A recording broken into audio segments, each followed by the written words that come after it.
I'd like to call to order the March 20, 2018 regular formal meeting of the Iowa City City Council. Roll call, please. Botchway. Here. Cole. Here. Mims. Here. Sully. Here. Taylor. Here. Thomas. Here. Throgmorton. Here. Item 1B, Student Leadership Awards. We have three terrific students from Lemmy Elementary, Georgia Helwig, Holly Rude, and Leo Thomas. So Georgia, Holly, and Leo, would you come up, please?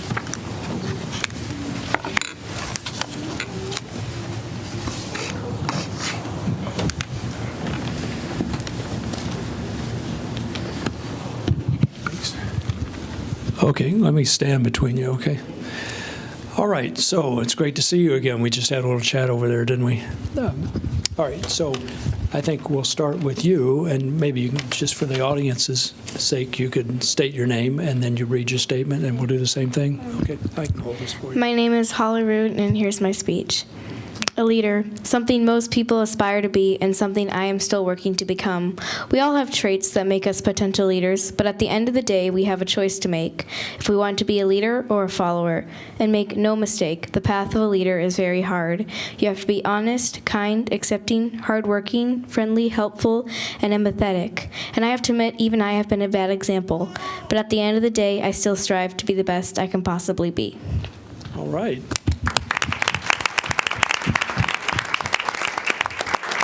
Boy, being empathetic, that is a hard thing to do. So a good leader is empathetic. You want to go next? Sure. Okay. Good evening. My name is Georgia Helwig, and I go to Lemmy Elementary. I'm currently in the Iowa City Girls Choir, band, Lemmy Safety Patrol, and I'm also in Lemmy Student Council. Leadership to me means to be kind to everybody, even if they're different than me. Strong leaders aren't just friendly to others, but know how to be a good friend. Leaders watch out for people who can't watch out for themselves.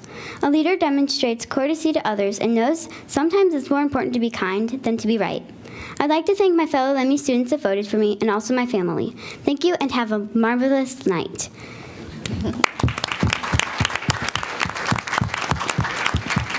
Okay, Leo, you're next. My name is Leo Thomas. My name is Leo Thomas, and I go to Lemmy Elementary. What I think it takes to be a leader is to be able to have courage to suggest your own ideas as well as accept other ideas.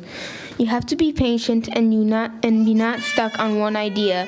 You have to be open to others' opinions as well, and not just your own. You have to be a good listener, and you can't be afraid to speak up, which is just as important as listening. And it's not just ideas you have to accept. You also have to accept differences, because no matter who they are, they probably have something to say. Thank you.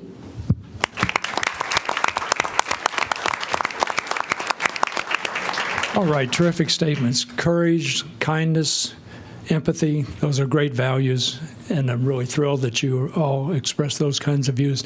And I heard a new leader out here somewhere. Where was the leader? Anyhow, where are the parents? All right, you're doing a great job. You should be very proud of your kids, and I'm sure you are. So let me read these award statements. They all say the same thing. The only thing that differs is your names included. Okay, so Student Leadership Award for your outstanding qualities of leadership within Helen Lemmy Elementary, as well as the community, and for your sense of responsibility and helpfulness to others, we recognize Georgia, and so on. As an outstanding student leader, your community is proud of you. Presented by the Iowa City City Council, March 2018. So, Georgia, there's yours. And, sorry, I don't know how that happened. This thing's loose too. It's hard to move my fingers. So here's yours, Holly. Thank you. And Leo, this one's yours. Congratulations, you're doing a great job. Keep it up. Courage, kindness, empathy. Okay, go back down.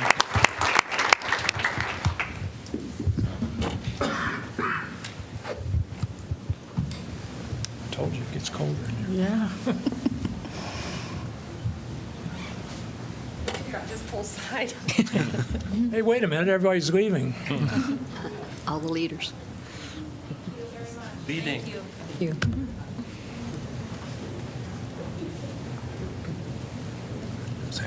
Now shift. Yeah,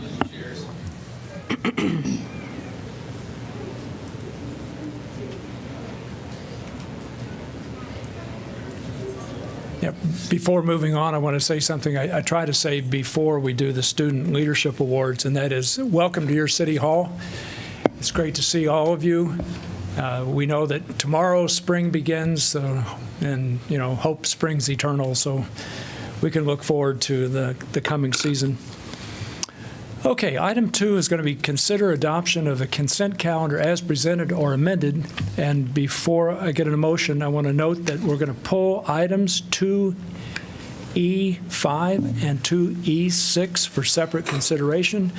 I also want to note a change in the date for a public hearing concerning the airport outlot, which is item 2D2. We're going to change that date from April the 3rd to April the 2nd. Did I get that right, Kelly? Yes, and it's 2C5 and 2C6. Oh, it does? Well, what did I say? 2E? E, 5 and 6. Okay, 2C5 and 2C6, right? Yeah, okay. All right, could I have a motion, please? So moved. Second. Moved by Botchway, seconded by Mims. Discussion? Hearing none, roll call, please. Cole? Yes. Mims? Yes. Salee? Yes. Taylor? Yes. Thomas? Yes. Throgmorton? Yes? Betchway? Yes. Motion carries 7-0. Okay, item 2C5 is bus shelter procurement. This is a resolution authorizing the award of a contract for the supply of prefabricated bus shelters. We did not have a chance to discuss this during, could I have a motion, please, to get this on the floor? So moved. Second. Moved by Botchway, seconded by Mims. We did not have a chance to get this on the floor or to discuss this during our work session, but what I wanted to do is give the public an opportunity to know that we had this purchase of bus shelters in mind. So Darian, I wonder if you could come up briefly state what this is all about. And as you're coming up, I want to say, again, congratulations on your recent appointment as Director of Parking and Transit. Yep. Thank you very much. Darian Nagel-Gam, Director of Transportation Services. The bus shelter procurement is a process we've gone through in the last year to find a vendor so that we can ultimately add probably about 25 to 30 new bus shelters across our community. Tonight, we are asking the City Council to consider approving the vendor that the selection committee has selected. Ultimately, we are going to work in the upcoming weeks towards selecting locations for these shelters based on a few different criteria. We're going to be evaluating ridership data. We're going to look at site-specific conditions. We're going to be looking at sorry, I left my memo back there. No. Site-specific conditions. We're also going to be looking at feedback we've received from the community in regards to which types of locations they would like to see more shelters located at. We do unfortunately also have a few shelters that are in very poor condition, so a few of those shelters will be allocated towards rehabbing and replacing some shelters that really need to be removed. Great. I'm hoping that our friend Mary Gravitt is watching because she's asked me about this many times, and I was going for to say, good reason. gotta mention Yeah. her. Okay. Any questions for Darian? I did have a quick question. It's just some confusion when I was reading through it. There was, and you may have just mentioned it too, I just couldn't take that part out. There's a potential for, there's different costs as it relates to solar and media as well. Is that part of this kind of deliberative process to see at the site-specific locations whether or not we're going to do this there, or is that something that we need to move forward on or say right now? That was part of the site-specific conditions we were going to evaluate. One thing we'll be looking at is ambient lighting, especially at night. So we'll really want to target those areas that maybe don't have as much ambient lighting, or also use this as an opportunity to see if we can improve that ambient lighting via street lights. That's a typical method. So, but if there's any feedback regarding specific sites in terms of having additional solar lighting at shelters at specific locations, we'd be happy to entertain that as well. Okay. The other piece of that, and again, I'm just kind of trying to only Mayor and grab it as much as possible, is benches. I think that was something she's always brought up in relation to the shelter and how some don't have benches or some do, and obviously I think that's part of this process as well. But also, this is more from I think about going to Chicago or flying to Chicago. Sometimes they have heating around it, and Iowa's cold, and so if there's something along that lines as we think about site-specific locations, especially if there's a lot of people, and maybe that can tie into the solar. I'm not sure, but I just want to kind of throw that out as some commentary or feedback for this process. Yeah, in terms of site-specific conditions, one of the things we're also going to look at is, I guess, the particular weather that one type of location might experience that others don't. While we aren't planning to evaluate any shelters that have any heating type element to it, we'll be taking into consideration maybe some open areas where it tends to be a little bit more uncomfortable to wait for a bus versus others that maybe have just more natural protective shelter around the area. So we'll be taking those factors into consideration also. Thank you. I had a question as far as how this item, the bus shelter procurement, might interrelate with the item 2D1, the transit funding application. Do they correlate at all then? They don't necessarily. The other item, which you mentioned, is an annual application for the funding sources that Iowa City receives from the state DOT. So that's just a typical, it's part of our operating expenses is what that's mostly geared towards. And it also, the other item also involves getting potential projects that on a list so that they may become eligible for federal funding if federal funding becomes available. Any further questions for Darian? Thank you. Okay, we have a motion on the floor. Roll call, please. Mims? Yes. Salee? Yes. Taylor? Yes. Thomas? Yes. Throgmorton? Yes? Botchway? Yes. Cole? Yes. Motion carries 7-0. Item 2C6, Recycling Processing Services. This is a resolution authorizing the award of a contract for recycling processing services. I'm not really clear why we pulled it, so can somebody explain? We had a inquiry from the vendor about speaking tonight, so I'm not sure if anybody, or I'm sorry, not from the vendor, but from Republic Services, which also put in a proposal. So we wanted to pull it just in case they were here and they wanted to speak to the issue before you voted on it. Okay. Good evening. Please state your name and. Yeah, my name's Kyle Wayner. I'm with Republic, formerly City Carton as well. So I work a lot with commercial, industrial, municipal contracts for recycling. Have a lot of experience in that, and we did put a bid in. I'm certainly not unbiased here, but just wanted to talk to a couple concerns we had while bidding that we didn't necessarily get a chance to discuss. Kind of anticipated a follow-up that we usually have, and that didn't happen. And also just as a citizen, the two main concerns I see with how it's looks like it will be awarded. The first is the 5-year term on it. I brought some literature that I can distribute if anyone wants to look at it, but just the nature and the fluctuation of commodities on a 5-year term, especially with a vendor who hasn't handled this before and also will not be handling it. It will go to an outside vendor who I would be surprised if they, on the back end, have a 5-year limit as well, or a 5-year term with that vendor. So that's one concern. The other is just the nature of it being a flat rate. That tied in with the 5-year term was a big issue on why we had a hard time bidding it. With the market fluctuations and us actually processing and selling the material, in a 1-year term, we're willing to take quite a bit more risk than in a 5-year term. On the 5-year term, we're also in one of the worst markets we've seen in the last decade on these commodities. So we're in a tough spot, and we're hoping to kind of talk through some of these things, which is neither here nor there. But in that down market, my feeling is you're kind of taking the worst deal you can get at the lowest market.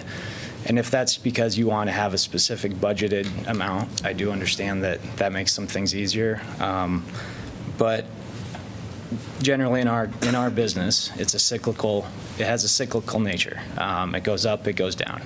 If you take my market pricing and you go over a number of different years and time periods, we're going to look far favorable today. So I guess it would be a concern if I was the vendor and that's their risk to take. But shall this market crash even further, they do assume all that risk, and they do not process. If the market goes up and it's at, again, a 10-year low, the city will miss out on extra rebates that they would have seen. So that's basically simply it. I can distribute some things if anyone wants to look them over, just markets and where they've been. One other concern, the bottle bill. I don't know if you all have heard that there's legislation in committee currently. Now, were that to go through and that be rescinded, right off the top, that all those commodities are worth about $10 more per ton. So, and you wouldn't see any of that. You're at a flat processing rate. So, yes. Anyway, some things we would hope to discuss after we turned our bid in, we didn't. And I can leave what I talked about here as well. If you'd like to leave material, please feel free to do so. I'd ask you to give it to our city clerk.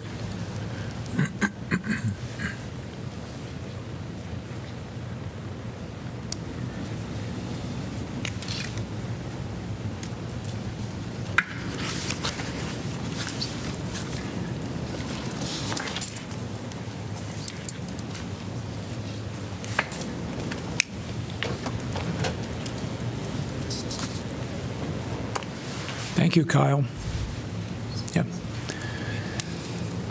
Okay, we have a motion on the floor, do we not? Yeah, okay, so discussion? I don't have a motion, Jim. Oh, we don't? All right. Yeah. So could I have a motion, please? So moved. Second. Moved by Botchway, seconded by Thomas. Now we do discussion. I would just be interested to have staff respond to the concerns in terms of us looking at a 5-year contract and the fixed numbers. Yeah. Just Jen Jordan's here and can speak to that. appreciate that. Hi, Jen. Council. Jen Jordan, Resource Management Superintendent. Kyle brought up some really good points, and Republic Services has been a good partner over the years.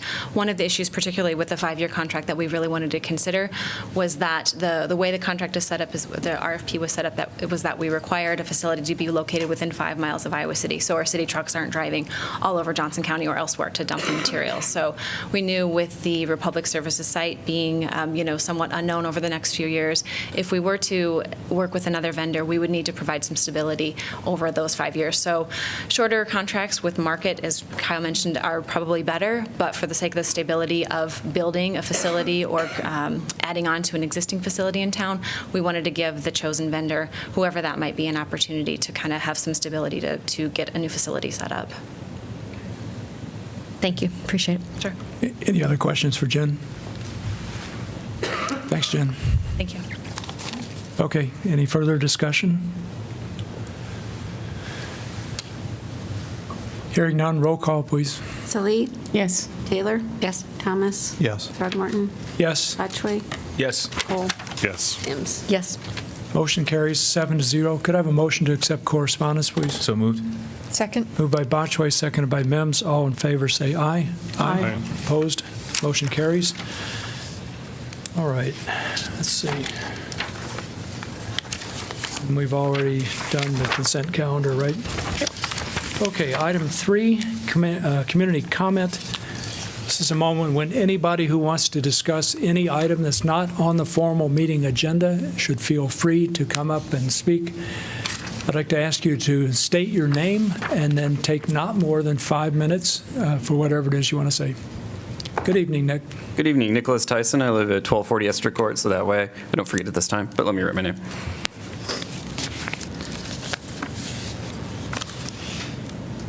So, good evening, Council. You probably know what I'm going to talk about, but not the particulars. So, in the ongoing saga of my screeds about affordable housing in Iowa City, I wanted to comment specifically on some discussions that took place in the last meeting, specifically regarding the budget. One of the things that I found rather surprising, and I knew about this beforehand, but I was reminded of this fact, that it seems strange to me that with the affordable housing bucket of the funds that the city appropriates, that you're going to make that contingent basically upon the whims of the State House, when, in fact, you have the money to just appropriate that. It's actually a tiny amount of money. $1 million in the city's budget, it's actually pretty small. And when you compare it to the again, I hate to say this over and over again, but when you compare it to the magnitude of the crisis in this city, it's chump change. It's nothing. And so the fact that you're then going to make that contingent upon another legislative body, I mean, is the police department budget contingent on it, on the backfill? No. Is Parks and Recreation contingent upon the backfill? No. So the thing is, it's the clearest way that you could have possibly signaled just how low of a priority this really is, that you're going to take the money away basically based on nothing, really nothing. And what's most disconcerting about this is the fact that you pat yourselves on the back for lowering property taxes over the past 7 years. And then at the same time, the city manager is actually addressing the fact that basically you actually could have a budget crisis going forward, and so you're removing revenue from the city budget. At the same time, you know that there's a very real possibility that you're actually going to have to fill it back in again. I mean, that's just bonkers. It's downright bonkers. But when it comes to specifically to the issue of housing in this county, there are so many things that you could do for so little money, and you have so little will to do anything about it. I'm sorry, I'm a little mad about something else, so if that comes out, I apologize, but this also makes me mad, but I'm also mad about another thing, unrelated. Apologies. So here's the thing. Charlie Eastham, who unfortunately is not here, actually has a really fantastic idea. You should talk to him about it for a very modest increase in property taxes that would basically cover everyone on the lowest end of the income spectrum. The people who, by the way, and I point this out every single time, are completely priced out of the housing market. Totally. They either have to live outside of Iowa City, or they have to crowd themselves in with 6, 7, 8 other people. Because the thing is, your own data show that there's also an overcrowding crisis at the same time. So the thing is, I guess I'm really frustrated because I don't really see the leadership from you all. And in fact, not only do I not see the leadership, I also see really basic misunderstandings of the economics involved. One of your own number pointed out at the previous meeting something to the effect of, like, well, when property taxes go up, rent goes up. But the thing is, the corollary is not true. When property taxes go down, rent goes up. They have no relationship to each other whatsoever. That's the basic economics of it. I mean, you don't need to trust me on this. Like HUD, the current HUD, will tell you exactly the same thing.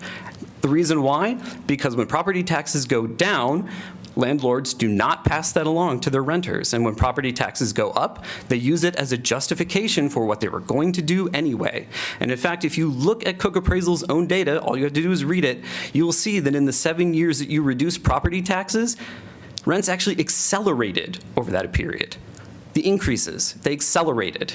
In other words, they went up more in the 7 years that you reduced property taxes than in the 7 years prior. So I don't really know what to do at this point to get your heads around the fact that you need to do this. I mean, I appreciate the fact that my colleagues and I have been asked to put together a public housing proposal, but at the end of the day, you are city government. You have to do this. You have to understand what needs to be done. And that's all I have to say. Thank you. Thank you, Nick. Anyone else? Good evening, Marianne. Good evening, and happy spring. I'm Marianne Dennis. I'm the director of the Housing Fellowship, and I just want to let you know at the Iowa Finance Authority Board meeting last Wednesday, our Delray Ridge project was awarded low-income housing tax credits. And so IFA received 29 applications, and 12 were awarded. The total ask to IFA was $19.2 million, and they allocated $7.2 million. So the Housing Fellowship will be the developer, general partner, and property manager of the new building that we will build 33 1- and 2-bedroom apartments in Riverfront Crossings. 29 of the apartments will be affordable with income targeting at 60, 40, and 30% area median income. 4 will be market rate. 4 apartments will be fully ADA accessible, and 1 will be adapted for persons with hearing and visual impairments.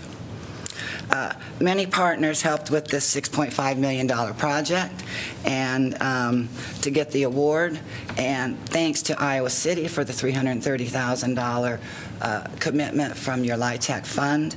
We also received, of course, money from the Housing Trust Fund of Johnson County and Great Western Bank. And as a result of that, the equity from the investors is expected to be $4.2 million. Other partners in Delray Ridge include Foundations Development, Hodge Construction and their affiliated entities, Fusion Architects, and MMS Engineering. So we're really proud to have this successful application. It's not an easy process, and we just want to thank you for your support, and we think it's really good news. Thanks. Sounds like good news. Thank you, Marianne. My name is Aaron Bushhart. I'm with the Iowa Cannabis Company. I submitted a letter to you that is in your packet requesting a statement or letter of support for a medical cannabidiol dispensary in Iowa City. The Iowa Department of Public Health has issued an RFP. They issued an RFP last September that they awarded a license for a producer license for Iowa for medical cannabidiol to be produced here in the state of Iowa. Now they are under an RFP process now for issuing 5 dispensaries across the state of Iowa. Our company has applied in 5 cities, Iowa City being one of them. Many cities have issued statements of support. Sioux City, Council Bluffs, Des Moines, West Des Moines, Coralville, and Davenport have issued statements of support of just having this in their community in general. We believe, obviously, as we've applied here and spent substantial resources doing so in Iowa City, that Iowa City is an excellent location for one of these 5 dispensaries across the state of Iowa to provide access to this new form of health care. Medical cannabidiol has been proven to treat epileptic seizures and is an actual alternative to the opiate epidemic in terms of treating chronic long-term pain.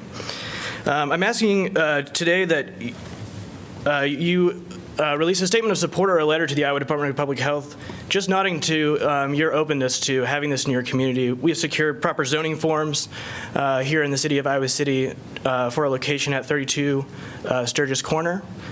We believe that location will help serve both the community of Iowa City and the rural surrounding community in eastern Iowa. I understand that I understand that we may be a little late in the process to try to get something more formal in terms of a letter, but with this RFP process starting in early February and closing out March 8th, we did not have a lot of time to get all of these things done. We would have liked if the Iowa Department of Public Health provided additional time for such an important issue. But nonetheless, I'm here today just asking what you might be able to do to just nod that you would be supportive of that in your community. Thank you very much. Thank you, Aaron. Do we need to take any kind of formal action if we want to respond affirmatively? No, I think you can. I mean, if you're all in the same position with it, you can ask the mayor to draft a letter on your behalf. Sounds good to me. Yeah, that's fine. Yeah. I agree. All right, so Write it. help me do that. I'll work with Aaron, and we'll get your signature, Mayor. Good deal. Thank you. Hey, Tracy. I promise I won't come to every meeting. I'm also going to read, because I was worried about getting under my time limit, so you know I feel passionately about this, but I'm going to read my comments, if you don't mind. So, as Marianne told you, the Low-Income Housing Tax Credit Awards were announced last week. And I wanted to take this opportunity to remind you and the public what a significant impact the affordable housing dollars that are provided to the Housing Trust Fund have been in our ability to leverage other dollars. The Delray project, which is the Housing Fellowships project, as you know, received a significant Housing Trust Fund award last year. It was contingent on them getting low-income housing tax credits. And we were only able to make that award because of the dollars given to us by the Johnson County Board of Supervisors and by the City Council of Iowa City. The significance of those dollars meant even more this year because the LIHTC projects did not receive points for local government participation in the leveraging category like they have in past years. However, applicants did receive points for Housing Trust Fund participation. In that category, they had an opportunity to get a total of 14 points, maximum of 7 in 2 different ways. And both ways gave points for Housing Trust Fund participation. What this meant was the Delray project, for example, was able to maximize the points possible with their Housing Trust Fund participation, and they were awarded a project. The Sand Company project, remember the one on the east side of Iowa City, was also an applicant. And they were not able to maximize totally their Housing Trust Fund points that they were able to get from they could have gotten from the application, and they were not awarded. Now, I'm not going to say that that's the reason, except I want to tell you that that application received 171 points. And in IFA's ranking of projects, the project that was awarded the last LIHTC funds received 174 points. So that's a difference of 3 points. And I have spoken to the folks at the development team talking about that. And had they to do it over, they might have done it a little bit differently so they could have maximized the Housing Trust Fund points as much as they could. So the dollars that you do give the Housing Trust Fund matter and are multiplied many times over by their ability to leverage other dollars. As Mary Ann mentioned, her project is about a $6.5 million project, and as you might remember, the Sand Company project was going to be about $11 million project.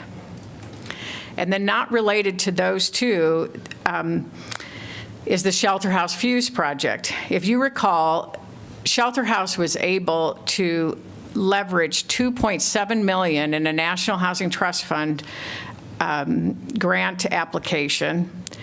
And that application was dependent on the Housing Trust Fund being able to step forward and offer funds to cover the gap that was created by the cost of that project. And we were only able to do that because of the funding that you provided to the Housing Trust Fund. So I'm going to say you should pat yourselves on the back, and I already had that written in here, by the way, that you have committed to the dollars that you have committed to affordable housing and have provided the Housing Trust Fund have given our area an opportunity to bring millions of outside dollars here for projects that will positively impact lower income residents in our community for many years to come. So thank you a lot for that. Thanks, Tracy. Nice seeing you. Anyone else? Good evening, Adil.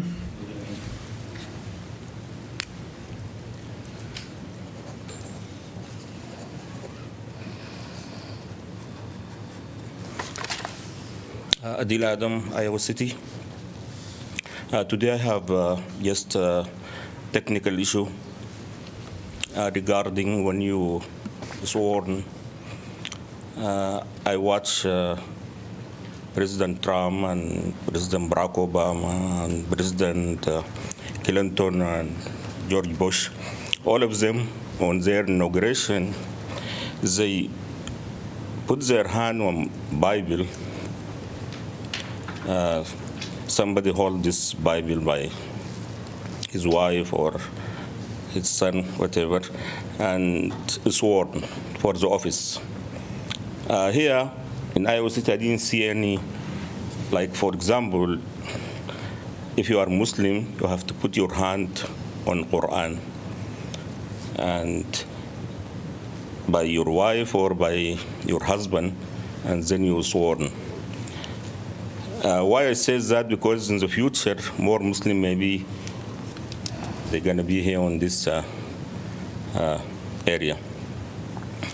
So maybe some people, they don't agree with me, but this is the right way for if you want to run for office and want people trust you as a Muslim, you have to put your hand on the Quran and sworn what verse you can say. And I hope in the future this happen. And I don't mind they can bring Mus'haf or Quran, I can donate to the city. They can use it in the future. And thank you. Thank you. Eleanor, could I ask you and Kelly a question? I don't recall using either a Bible or a Quran or a Torah or anything, any religious object. It's not part of our standard practice, is it? Yeah, I thought not. Okay, but thank you, Adil, for making your suggestion. Anyone else?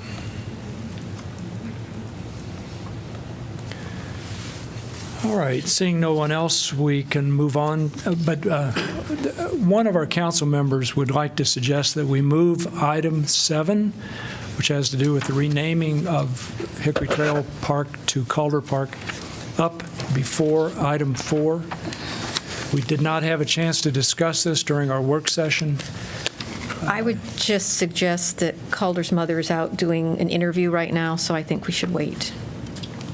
As long as she's okay with She's that. able to come in now. Okay, maybe she's done. Are there any objections to doing that? She's No. okay with that. I'm okay with that. Yeah. I just know people. Are you okay with us moving it up now? It's all right, It's right? okay.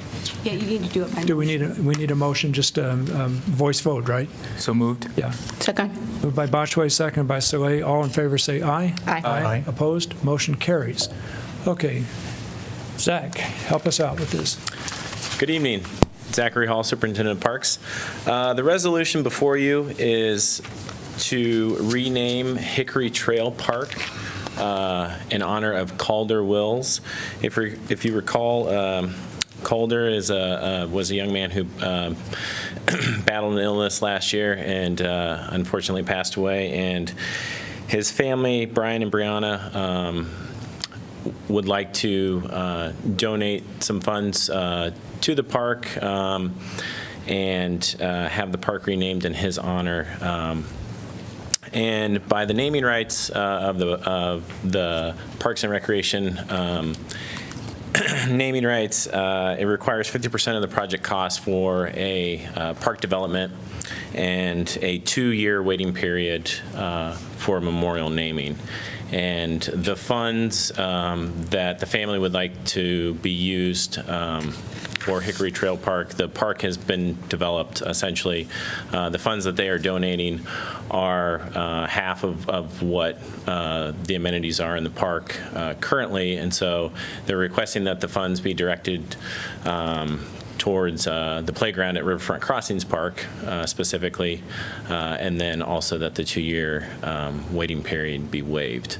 This went before Parks Commission in January, and Parks Commission is in agreement, staff is in agreement, neighborhood is in agreement that this should be renamed. So the resolution before you is for the renaming of that. Okay, thank you, Zach. I forgot to ask for a motion to get this on the floor in the first place. So could I have a motion to approve, please? So moved. Second. Moved by Botchway, seconded by Mims. So any questions for Zach? All right, thank you. Mrs. Wills, would you like to speak, or would anyone else in the Hickory Trail subdivision or anybody else like to address this topic? Come on, Brianna, just a couple of words. Well, I wasn't planning to speak, but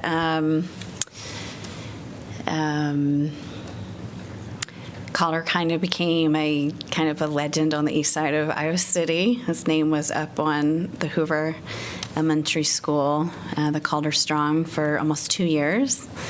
And we would go places, and I would say like something to Calder, and someone would say, "Are you the Calder?"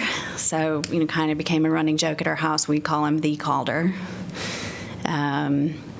And this is our neighborhood park, and we were one of the families who worked with the city, Mike, the previous director of recreation and parks, to get this park in our neighborhood. There were several families. Dick Dorsweiler was one of the people who was very involved in that, and he's here tonight in support of this also. But so we worked with the city to get this park about, I can't remember, 4 or 5 years ago, and this is just directly down the street from our house, and it is our little neighborhood park. And when Calder passed, it's difficult to think of something good coming out of something so terrible. So my husband and I spent a lot of time thinking about what we wanted Calder's legacy to be, because at 12, you don't really leave a legacy. And so we spoke with the university, and we talked to the hospital, and we spoke with the school district, and all the different things in town that were important to us that we thought we could leave a mark with Calder's name. And when we sat down with the city, actually just a week or two after Calder passed, they offered us some options, and they had particularly talked about developing the Riverfront Crossing Park and the need for sponsors for that to finish that park. And that really spoke to my husband and I. And as we spoke with them about the options, we talked about potentially renaming our neighborhood park, and we were able to kind of work out an agreement that we could kind of help with the riverfront crossings and rename our park at the same time, which really spoke with us, and having Calder be part of the city and part of the legacy of Iowa City indefinitely. Because we also drive past this park every time we leave our house to come in, back and forth to the neighborhood. So having his name be part of the city forever, or, for a long time. And we really see this as like the beginning of the journey with the city. And we're working with the school district to potentially do something very large at City High. And my husband and I expect to be spending some fairly serious money in the next 5 to 10 years to make sure that Calder's memory lives on. And the money that Calder was going to spend to go to college, that's what we're going to spend to do this, and because he's not going to go to college now. So anyway, we hope that you will also agree that this is kind of a new thing for the city to name parks. And when we kind of approached the city, they were kind of like, I don't know, we aren't really sure, because it's not something you've done a lot of. But I think it's a win-win for everyone. I think, if you can have citizens come to you with money and grants to improve parks and to upkeep parks, or, whatever phase you're in at whichever park, and citizens want to memorialize friends, families, community members, to do that, I think that feels like win-win to me. So thank you. Thanks so much. Dick, you're going to speak? I'm Dick Dorsweiler, a neighbor and a friend of Brianna and the family. And I was the neighborhood contact for the city when the park went in. And they were just instrumental and key from the minute this park appeared. When the tragedy of Calder's passing happened, what do you do? What can you do to remember or help? When this idea came through, it just sounded brilliant. That's my personal response, and my wife and I thought, great idea. But I emailed, I'm the neighborhood council representative, emailed everybody in the neighborhood, and there's no opposition. There's simply, this is a great idea. This is what a caring and compassionate city does. So just recommend we do it. I don't see any reason to wait. The waiting period, I don't think, would solve or serve any purpose. So we just encourage you to move ahead. And it's a great idea. Thanks. Thank you, Dick. Would anybody else like to address this topic? Okay, seeing no one else. Council discussion? I just want to express my really support by saying sorry for your loss. This is the first time when I sit in the package I heard about this.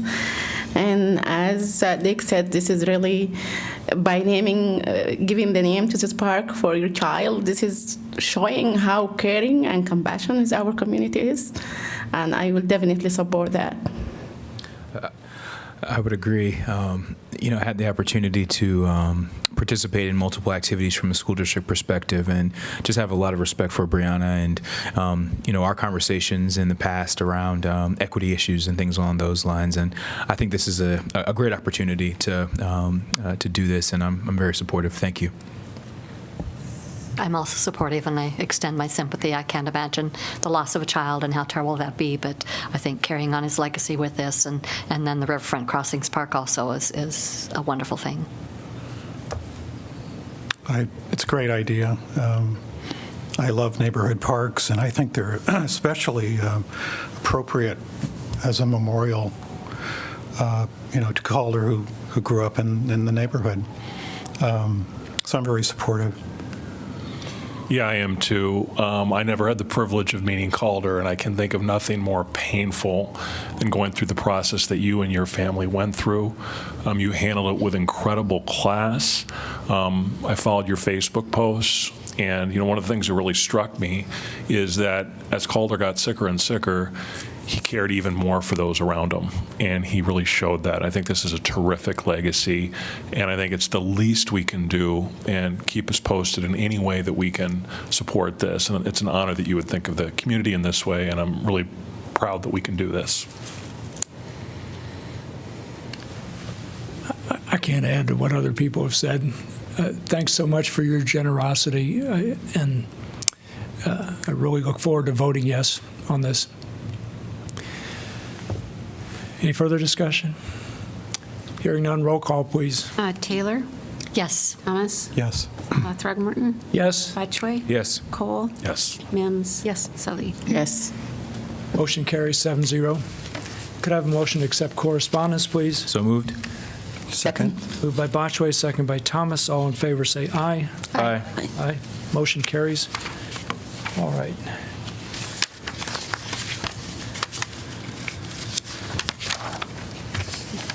Okay, back to the original order would be item 4, planning and zoning matters. Item 4A, rezoning Lower West Branch Road, Lindeman. This is an ordinance approving an OPD 5 and OPD 8 sensitive areas development plan for Outlot H, Lindeman subdivision, Part 2A, located south of Lower West Branch Road and north of Anna Street. Let me open the public hearing. Good evening, Bob.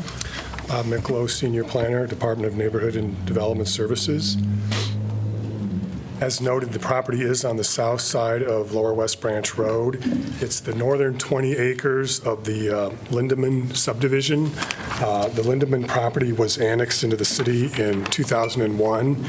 Shortly thereafter, the western portion was zoned RS5, low-density single-family, and then the eastern portion was zoned RS8, or medium-density single-family. There was also a sensitive areas development plan or zoning applied to the entire property, and that was necessary to address the stream corridor and wetlands that are present on the property. At that time, the northern 20 acres was identified for future development, but there was no specific sensitive areas development plan for that area. The property recently was sold, and the new buyer, Allen Homes, is now requesting approval of a sensitive areas development plan, which is a form of plan development overlay zoning. The proposed plan includes the extension of Lindeman Drive, and that would include 8 single-family lots in the RS5, or low-density single-family area.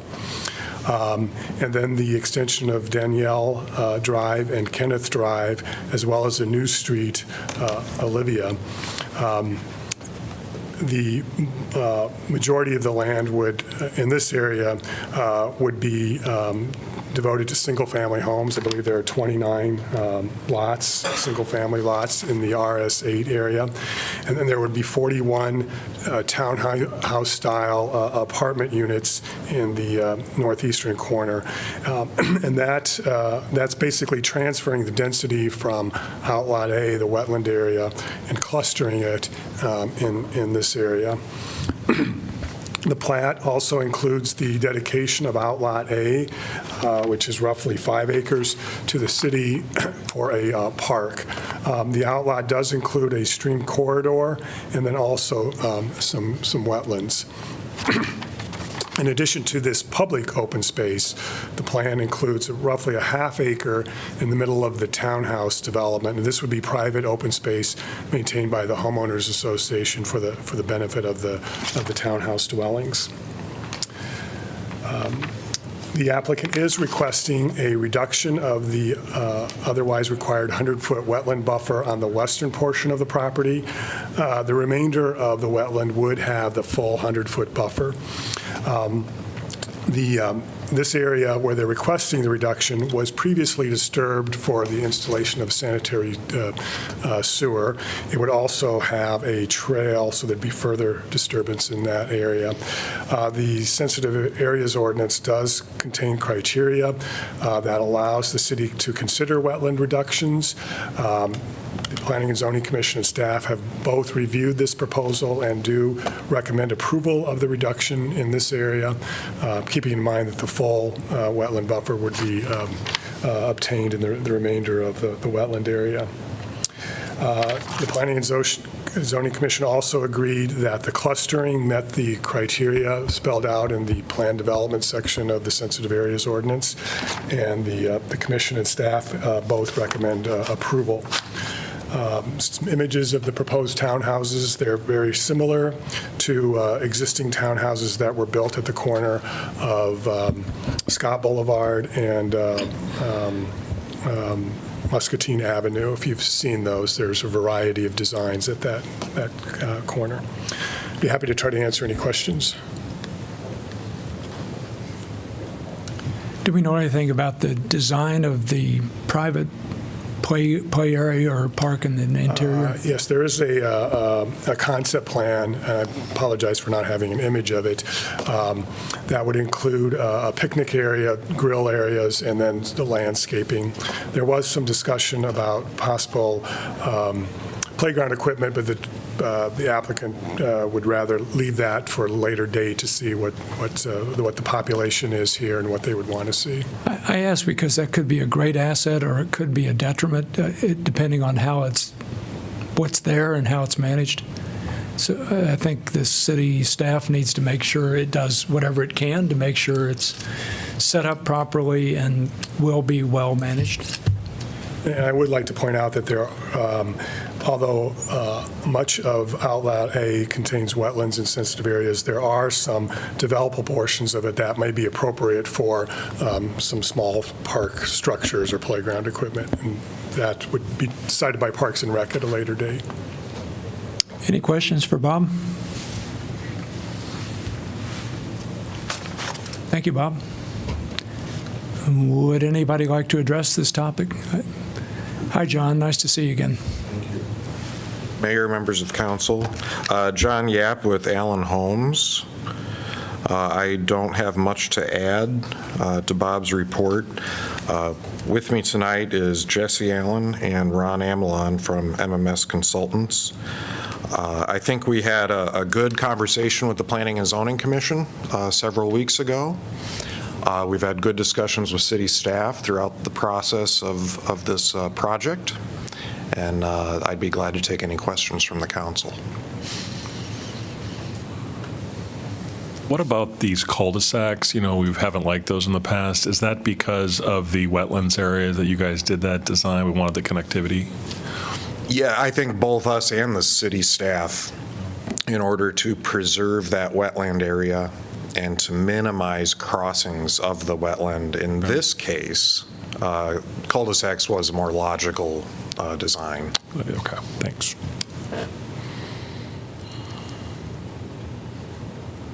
Any further questions for John? Thank you. Thanks, John. Project. Anyone else?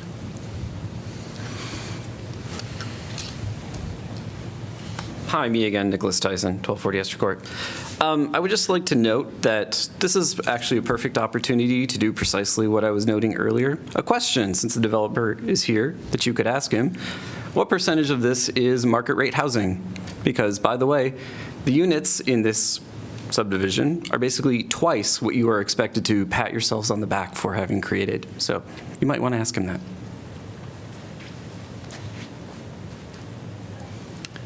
Any other comment? Okay, hearing none, I need to know whether the council is inclined to vote in accordance with the Planning and Zoning Commission's recommendation to approve, to support the proposed rezoning. Yep.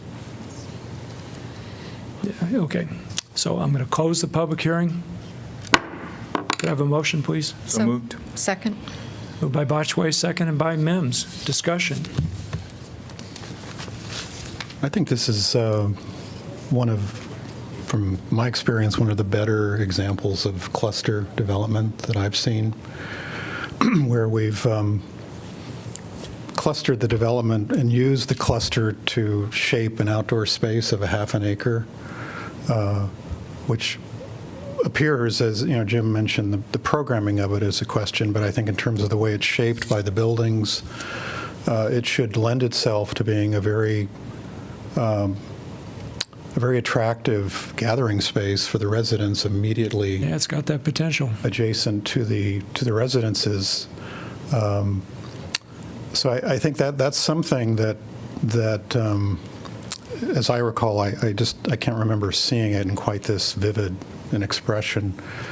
And then there's also the preservation of the wetland area. So there's kind of a nice complement of usable outdoor space here that I think really works well.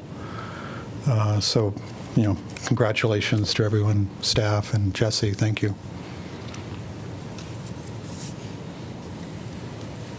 Any further discussion? I know I sound like a broken record on this, but I continue to be impressed with the mixed types of houses that we continue to see in terms of the townhomes and the single family. I think it's a good variety of housing types. I agree, but in the spirit of a little bit of humor, I want to note that I attended many of outdoor events at the top left-hand corner, at least where the developable lot is in the top left-hand corner, because a couple friends of mine owned the property just to the west of that. So the outdoor concerts there in their backyard, basically. I remember it very well. Okay, any further discussion? Hearing none. Roll call, please. Thomas? Yes. Throgmorton? Yes? Botchway? Yes. Cole? Yes. Mims? Yes. Salee? Yes. Taylor? Yes. Motion carries 7-0. Item 4B, occupancy amendments. This is an ordinance amending Title 14 zoning and Chapter 17.5 Housing Code to amend and clarify regulations related to occupancy of residential dwellings and to establish standards to ensure adequate parking and open space for both rental and owner households that promote safe, healthy, and stable residential neighborhoods. I'll open the public hearing. Bob? Earlier this year, the council adopted amendments to the Housing Code to address changes in the state law regarding how cities regulate occupancy in dwelling units. We're now proposing amendments to the zoning code that work with those Housing Code amendments to regulate occupancy. These amendments are, as stated, intended to promote safe, healthy, stable neighborhoods with a mix of housing that includes adequate parking, open space for both rental and owner households. The staff memo that you received covers the amendments in great detail. Some of those amendments, or some of these amendments, are housekeeping amendments necessary to eliminate the reference to familiar status or unrelated persons as required by the state code. These proposed amendments will also make the Housing Code and Zoning Code consistent in the way that we regulate occupancy. So I'm not going to go into detail on several aspects, but do want to highlight some of the significant changes. One of the things that we are proposing is to change how parking is regulated.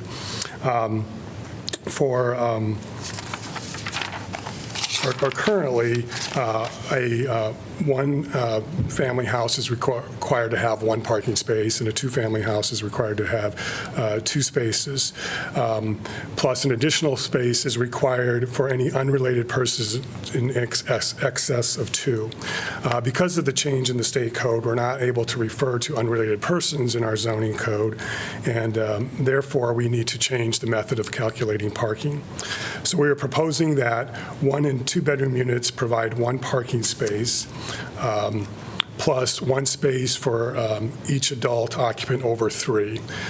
This will essentially result in the same number as our current standards for most dwelling units, but it's calculated in a different fashion, not relying on familiar status.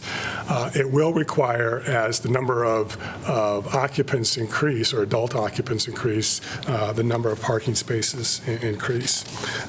This would be to handle a situation where you might have a rooming house with multiple drivers, that there would be an attempt to address their parking demands. Another significant amendment is a change in the rear yard setback, or how we calculate that. Currently, in most of our residential zones, the rear yard is a standard 20 feet. What we are proposing to do is a new method for properties in the central and downtown planning districts that are zoned medium-density single-family, or RS8. Our neighborhood stabilization zones, RNS 12 and RNS 20. Our high-density single-family zones, which is RS 12, and our low to medium-density multifamily zones, which are RM 12 and RM 20. These zones are prevalent in our older neighborhoods and are close to campus and downtown. One of the intents of these zones is to provide opportunities for more affordable, modest-sized houses on smaller lots. But we have seen recently that a number of these types of lots have been converted to duplexes or larger rooming houses by occupying much of the backyard with additions and paving. And there's an example on the screen there. What we're proposing is that the setback, the rear step back, be measured by taking the depth of the lot and minus 80 feet. So for most lots, that would still result in a 20-foot setback. But for larger lots, like this one, which is approximately 160 feet deep, it would result in a much larger setback and would prevent paving or covering much of the backyard. Again, the intent of this is to preserve the open space and character that we find in most of our residential neighborhoods. It also has the added benefit of reducing stormwater runoff or impervious surface. And again, this is limited to those neighborhoods in close proximity to the downtown and campus. This would not apply to most newer neighborhoods developing on the edge of town. Another change that we're proposing is increasing the side yard setback in our multifamily zones from 5 feet to 10 feet, therefore resulting in a 20-foot space between buildings. This is to address some of the concerns we've heard about from the community in some of our higher density neighborhoods, where the current 5-foot setback results in only 10 feet between buildings. The intention of the greater setback is to provide more light and air circulation and also create privacy for these dense neighborhoods. Another amendment that we're proposing is requiring a minimum amount of open space for most types of dwelling units. This would be, depending on the type of dwelling units, if it's a multifamily development, it would be similar to what we've seen in Riverfront Crossings, where it could be rooftop or terrace type open space, and we've seen that in a couple of rezonings that have come before you recently. For detached single-family lots, this would be, we're proposing 500 square feet in the rear of the property, so that there would be some unpaved green space available on every lot. Patios or driveways, parking areas would not count towards that open space. And then we adjust the open space requirement. It gets less depending on the density of the development. We've also included a minor modification provision in this code, section of the code. So if there is a difficult lot or a unique lot that has trouble meeting this sort of standard, there would be an option for them to apply for an adjustment to that standard. The other code amendments that are in your packet, as I said, are related to removing the reference to familiar status or unrelated persons, or to make the two codes, the zoning code and the housing code, consistent. We reviewed these proposals with the Planning and Zoning Commission on February 15th. The Planning and Zoning Commission unanimously recommended approval, as does staff. I'd be happy to try to answer any questions. Wasn't the rear setback issue something that Opticos had recommended? Yeah, that is true. They have, in their observations of development in Iowa City, that was something that they've pointed out, and this formula actually came from one of their model codes. Okay, thank you. So, Bob, just for the record, lots that currently violate the setback standards and the open space coverage requirements would be grandfathered in, would they not? They could continue. So like this one we see up here with the big parking lot, yeah, they don't have to tear up the parking lot. That's correct. Yeah. Okay. Bob, for certain parts of this, it mentions that the changes like the rear setback is in specific zoning areas in the central and downtown planning district. Number 7 talks about the number of bedrooms in attached single-family and duplex units is limited to 4. Is that across the entire city? That would be across the entire city, yes. And we're referring to townhouse-style units. Those are generally on fairly small lots. We typically see... Okay, so because it's attached single-family, right. okay. Yeah, it would not apply to the typical single-family. Okay. Yeah, good question. Other questions for Bob? Bob, was there any, on this rear setback, was there any discussion of applying it to, say, Manville Heights or Miller Orchard, neighborhoods that I would consider to be, in the sphere of influence in terms of, the kinds of issues which, you said you were referencing the central district. I tend to see them as also affecting.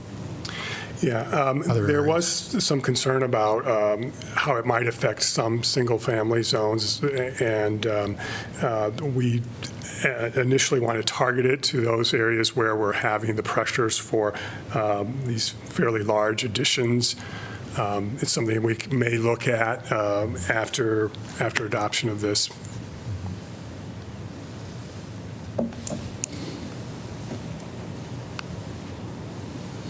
Any other questions?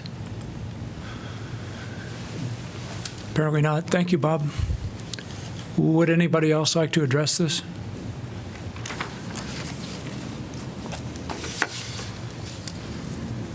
Okay, if not, I'm going to close the public hearing. Move first consideration. Second. Moved by Mem, seconded by Botchway. Discussion.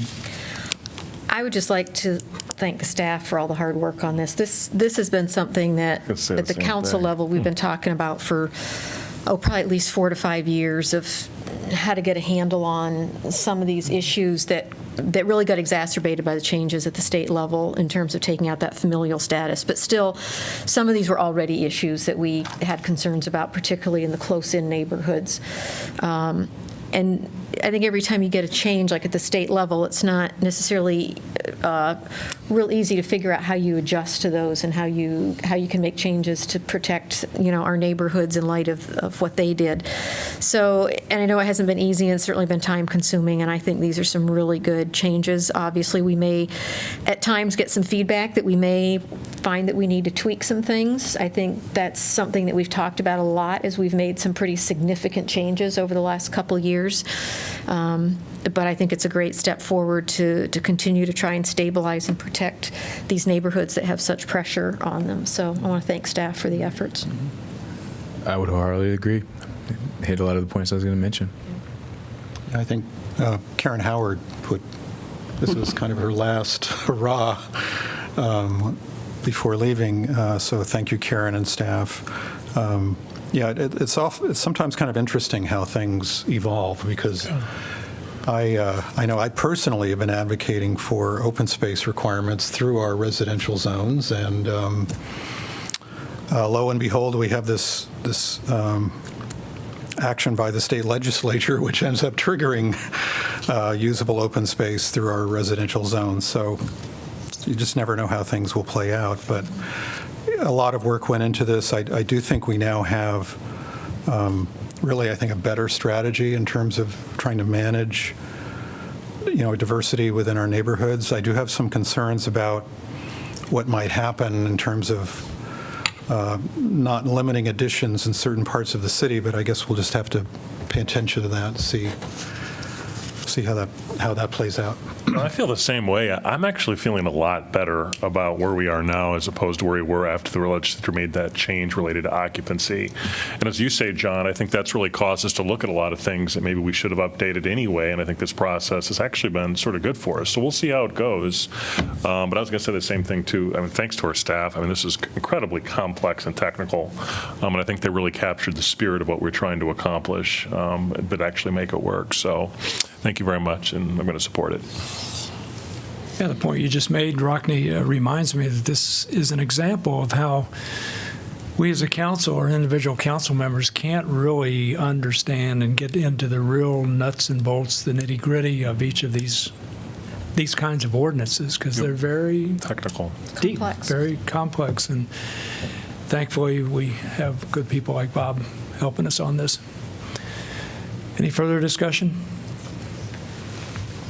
Hearing none, roll call, please. Throgmorton? Yes? Botchway? Yes. Cole? Yes. Mims? Yes. Salee? Yes. Taylor? Yes. Thomas? Yes. Motion carries 7-0. Okay, we're going to move to item 4C, which is rezoning First and Muscatine for Come and Go and Hospice. This is an ordinance conditionally rezoning approximately 0.5 acres of property located at 1010 South First Avenue from low-density single-family residential, RS5, to community commercial, CC2, 1022 South First Avenue from low-density single-family, RS5, to commercial office, CO1, and a portion of 1025 Wade Street from commercial office, CO1, to community commercial, CC2. This is second consideration, but the applicant has requested expedited action.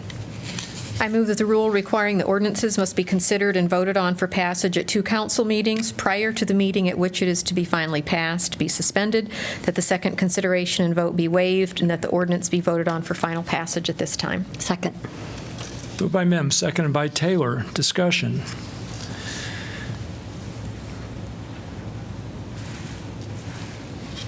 Hearing none, roll call, please. Botchway? Yes. Cole? Yes. Mims? Yes. Salee? Yes. Taylor? Yes. Thomas? Yes. Throgmorton? Yes, motion carries 7-0. Move final adoption at this time. Second. Moved by Mims, seconded by Botchway. Discussion. So first off, Pauline got 2 yeses in there. I'm going to comment on that. No, I missed the last council meeting where we had the first consideration on this, and so I did want to, state, spring break afforded some time to talk to residents. I still feel weird about this project. I expressed some of those concerns at our prior council meetings. This is one of the only, on that corner that's going to be on. It's weird. I'm going to say on the corner, to the corner, on the corner, and to the corner. It just is a weird juxtaposition for me. And again, we're looking at it from that vantage point. I'm sure I may feel differently as it's being built. I've had some Facebook conversations as well with people that, I guess you didn't necessarily see eye to eye with why I was focusing on so much on this project. And I think that Jeff had mentioned during our prior council meeting that this is really a result of the zoning aspects of it. And so I'm not so much focused on the come and go aspect of it as I was more of what I was seeing. And again, I just not feeling comfortable with the particular property in this neighborhood and how it was being again, positioned on the corner at this particular way. However, I understand the safety aspects. I'm very appreciative of some of the things that are going to change and go into that area that's regularly used, and so I'm going to be supportive. And so I just wanted to say that because I didn't get a chance to say it last time on the issue. If I could, Bob, last meeting, you said that the developer had agreed to a few changes to the external aesthetics of the building. Do you remember what those changes were? Yeah, and I believe I have an updated image. Although this isn't quite up to date, I did have a discussion with them today. This will be a glass door in the new design.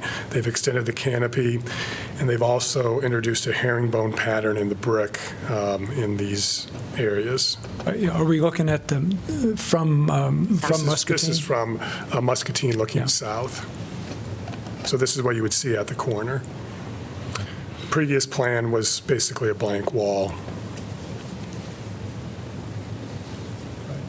Okay, good, thank you. Any further discussion?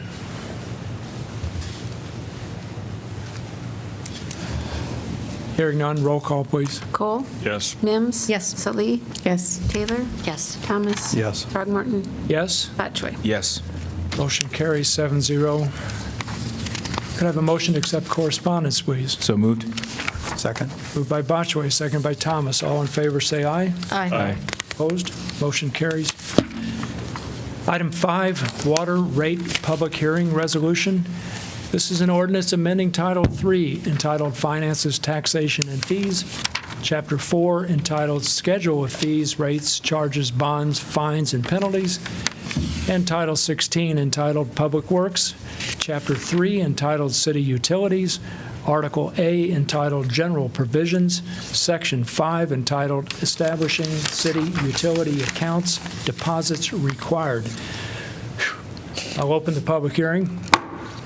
Good evening, Dennis. Good evening, Dennis Bockenstead, Finance Director for the city. Tonight is first consideration of an amendment to the city's water rate ordinance. The primary changes under consideration tonight include a 5% across-the-board water rate increase. This was included as part of the fiscal year 2019 adopted budget, and that rate increase would take effect on July 1st of this year. Also included in this amendment is an elimination of the $1 SurePay discount that customers receive for participating in the SurePay program. There's also a number of other maintenance and cleanup charges included in this amendment. The most notable of that is the codification of the low-income discount program. And just also as a note and reminder that the water fund is a utility fund that is fully funded from its water fees. And this rate increase will allow for adequate funding for the CIP and water maintenance replacement programs over the next 5 years. And we'll take any questions if you have any. Could you remind me, please, of how the low-income discount program works? Sure. If there's an individual that qualifies under another eligible income program, such as SSDI, then they would automatically qualify for this program. It gives them a 75% discount off their minimum water and sewer and stormwater rates, and also gives them or 60% off of those and 75% off their refuse collection rates. Thank you. I just have two questions, one related to gyms in a sense. And so I remember working at the county and having conversations, it might have been with general assistants, about, I think, water fees for turning back on water. Was that any type of discussion or incorporation within the low-income discount program, or was this a conversation we had at the staff level at all? We did have a lot of those conversations, and this was part of our racial and social economic toolkit discussion, and we went through those. And one of the things that we had to talk about and be careful about was unintended consequences of the things we were trying to do by lowering rates or changing up how we were doing things, because some of those things had come about through years of development and finding out what worked and didn't work. And what we found out through that process was that those individuals that participated in the low-income discount program were far fewer, far less likely to receive those types of fees and charges. And so really we decided it was a better course of action to try and get more of those people that were eligible onto that program versus lower the fees and charges that had come about through a separate process, and create some other unintended consequence that we didn't want to achieve. So that's where the low-income discount program we think is effective, and we want to continue to try and promote that program. And so with that program, you're seeing now, hopefully you've seen a little bit more marketing of that program, as well as an appeal to our existing customers to contribute, which we haven't done before. This is the first time we've actually gone to customers and say, check a box and donate $1, $5, or $10, whatever you can, to put into this low-income discount program for us. I just want to really shout out that program. It's a really great program. I used to be in that program when I was a student, and it helped me a lot. I know a lot of people who are in that program. And also, I really want to thank the people who work in this program, the way that they want to advertise it. They want to reach out to more people so they can know about it. I've been invited here at the city as a member of the Center for Worker Justice, so they can give me applications so we can put it out there and just send it out to the community. I guess this is an awesome program. And we are planning to do some additional direct mailers into different parts of the city, and those should be going out in the next few weeks. With some language translations, right? I thought that the plan was to also offer some information about the program and translation of languages. Yeah, the program is available, I think, in 5 different languages, and is on our website. So, I'll make a comment/question. So it sounds like we're getting some good promotion around this. And so, from a media perspective, it'd be great to get some more stuff, but I'll leave that as an aside. The second question I had was related to, it said some of the increases, were we hadn't done from prior years based on that study. Is there, are we going to see increases next year? We're not It seemed like we were back. Well, it seems like we were back like 3%, another 5% in 2011, maybe 15, but that didn't happen, and so we're using the 5% now. And so, is there going to be another 3% jump later on, or is that in the plans? We're not anticipating any right now. We're hoping that this rate increase will be the last one we'll do for a while. Okay. We've achieved some savings through debt refundings and some favorable interest rates on those bonds. And so we're hoping that through this rate increase, that the level of CIP funding that we're going to be able to achieve is going to really sustain us over the next 5-year program that we've come up through our CIP. So right now, we're not anticipating any. One of the things I would respond to that, Kingsley, that's been really positive, one of the things that happened not too long after we hired Tom Marcus as city manager, really started looking in some of our budgeting, that we had certain fees that really, the city really hadn't addressed like in 6, 8, 10 years. And so when we made changes, they were big changes. And one of the things that Tom really brought in was looking at where those needed to be, but then trying to look at them every year or two.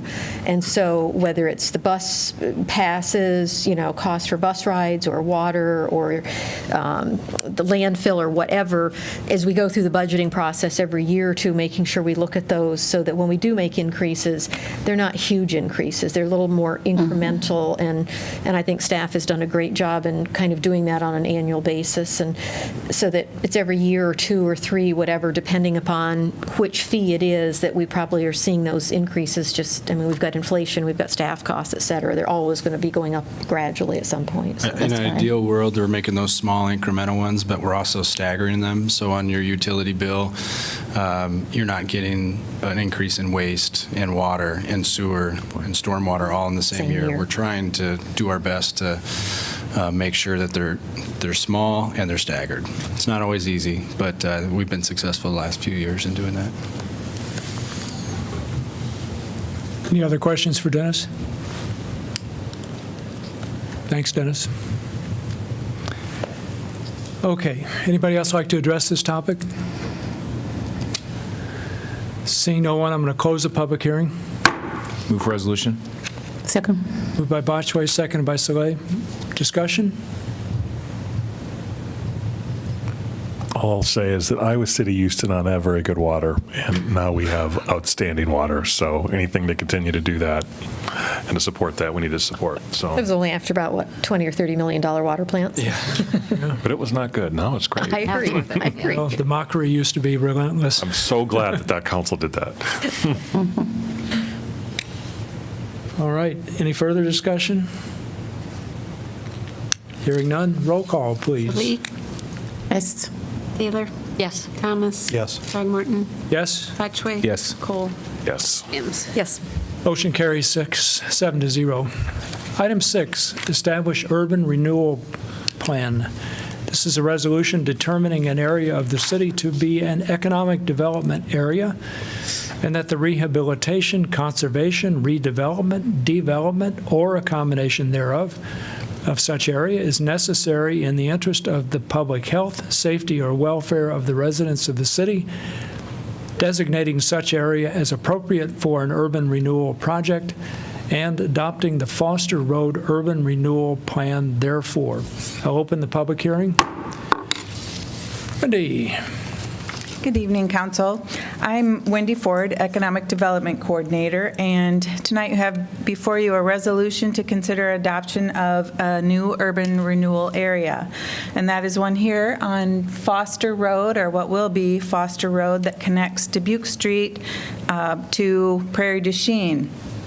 And you can see with the blue border here, the area just south of Interstate 80, east of Dubuque Street, and obviously west of Prairie du Chien that this covers. Developers for an area in this for a few parcels in this urban renewal area have sought city assistance to build the Foster Road connection. So that establishment of an urban renewal area is the first step for us to be able, for you to be able to consider doing that. This connection between Dubuque and Prairie du Chien offers significant public benefits because it will provide access to north side neighborhoods, it will facilitate faster emergency vehicle response times, and it will alleviate some traffic pressures on other north end areas there. And as I said, in order for us to be able to consider assisting with TIF on the building of that road, we need to first establish an urban renewal area. A development agreement between the city and the developer will follow in the weeks to come, but the financing concept is one where we would enter into basically a cost-sharing agreement with that developer. And the TIF funds would be rebated, so only after development occurred would they be rebated back to the developer for the agreed upon portion of the road. And that's still under negotiation right now. So today you're just considering the establishment of the urban renewal area. What's especially interesting about this urban renewal area is the type of area that it is. It is an economic development area appropriate for public improvements related to non-LMI or low to moderate income housing. And that's important because it addresses infrastructure for regular housing projects. And in this type of urban renewal area, there are a couple of distinctions. One is that it requires the municipality, us, to set aside a portion of the TIF increment made available by the development that occurs on it. It requires us to set an aside amount equal to the percentage of LMI households in the county. So in Johnson County, that's about 45%. So of the entire increment that gets generated, 45% is required to be set aside by the municipality for use for affordable housing activities, and you have a plan you've established going forward. So, and you can decide then what to do with that.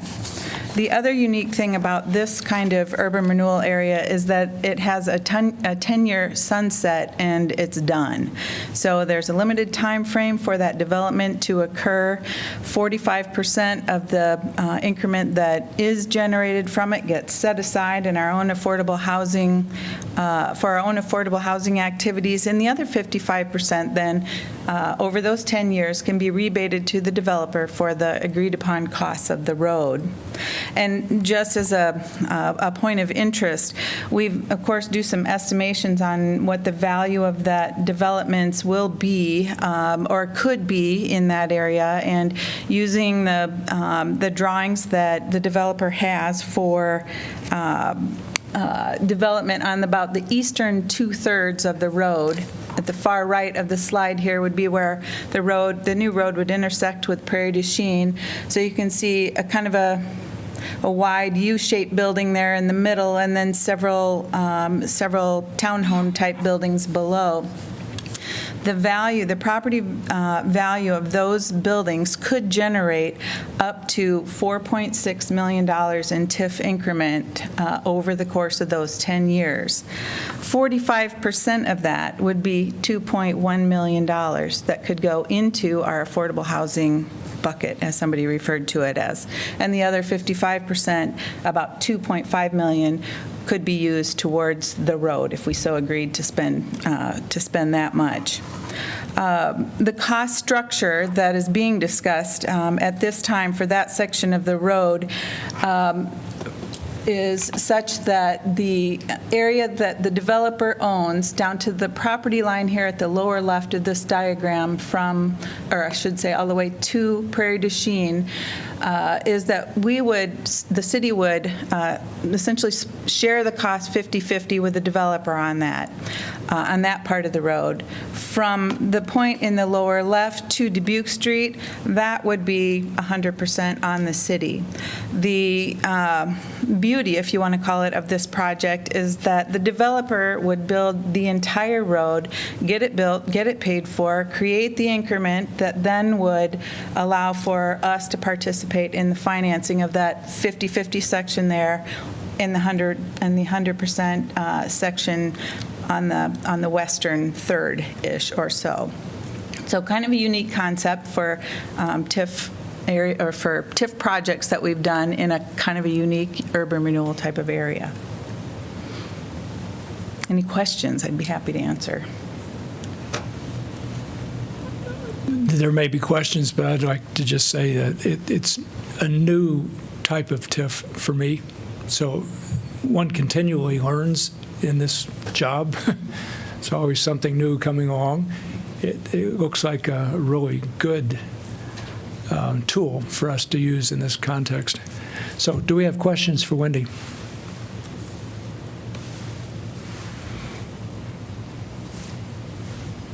Wow, no questions for you. So something else is going to be coming our way in the near future, I guess. Yes, it will. I just want to ask you, is this like multiple use area, like residential and businesses? Oh, yeah, good question. Thank you. So the wide U-shaped building that I described in the middle there is going to be a senior residential housing facility, one where 55-plus people would be able to buy condos. It would include parking underneath and in the back of the building behind there. So it would be 100% residential, about 56 units, approximately 56 units in there. And then the other buildings that you see a little bit to the west and south are all townhomes, and they're configured in blocks of 3, 4, and I think there's a couple of blocks of 5 or so. And they will be comprised of, and I don't have the bedroom mixes, but varying bedroom types and sizes, also numbering about 53, I think, townhomes in the whole thing. So all residential there. Eventually, there may be a commercial building proposed for the very northeast corner of the lot, but that's far enough out on the horizon for the developer that we didn't even include it in our estimates for the TIF generation that could happen, allowing us to help pay for the road. We just completed a rezoning on this, didn't we? Yes, Yeah, January, so, I want to say 6th things or come and go, 18th. but yeah, thanks. Other questions? And it's still, you said, when after we establish this like urban renewal area, and after that they will come and request for the TIF rate. That's the step of it, and also all the requirement that we have on the TIF will be happening, like say affordable housing and all these kind of things. All of like 15% of the, or this is not. This would be a different type of TIF because we're focusing on the infrastructure itself, and because of the nature of the urban renewal area, we would not impose the 15% requirement within the development itself. What we would do is we'd take that $2 million estimated over 10 years and invest it elsewhere in the community. We could choose to invest it in this area if we wanted to, but we could also have the flexibility to invest that in other parts of the community. So the way that we would anticipate, absent direction from you, is we would take those funds and probably just plug them into the existing distribution formula that you have, with some funds going to the trust fund, some funds going to land banking, and so on.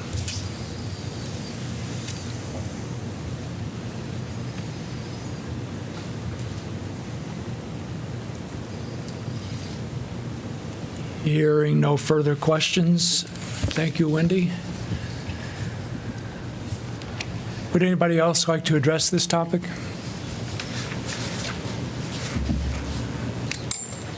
I'm going to keep harping on these points because they deserve being harped on.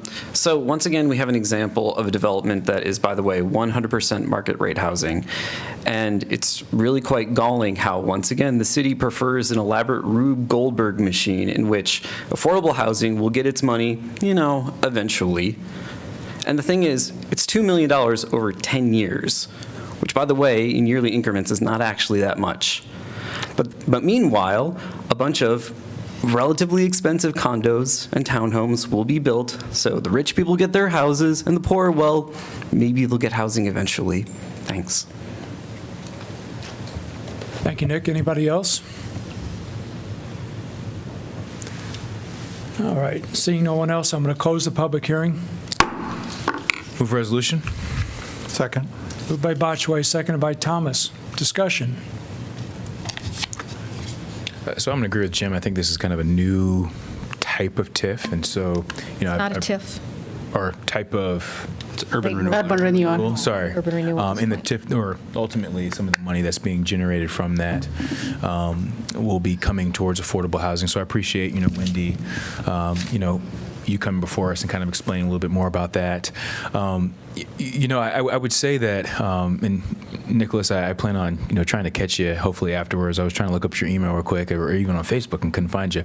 But, I think that for me, and, being somewhat outspoken on affordable housing, I do like the step that the city's taken. I think that we're not so removed where we weren't taking the substantial steps, especially from a funding perspective, on affordable housing. And so I do want to commend the city staff for looking at this way of, this particular road and this project as a way of moving forward.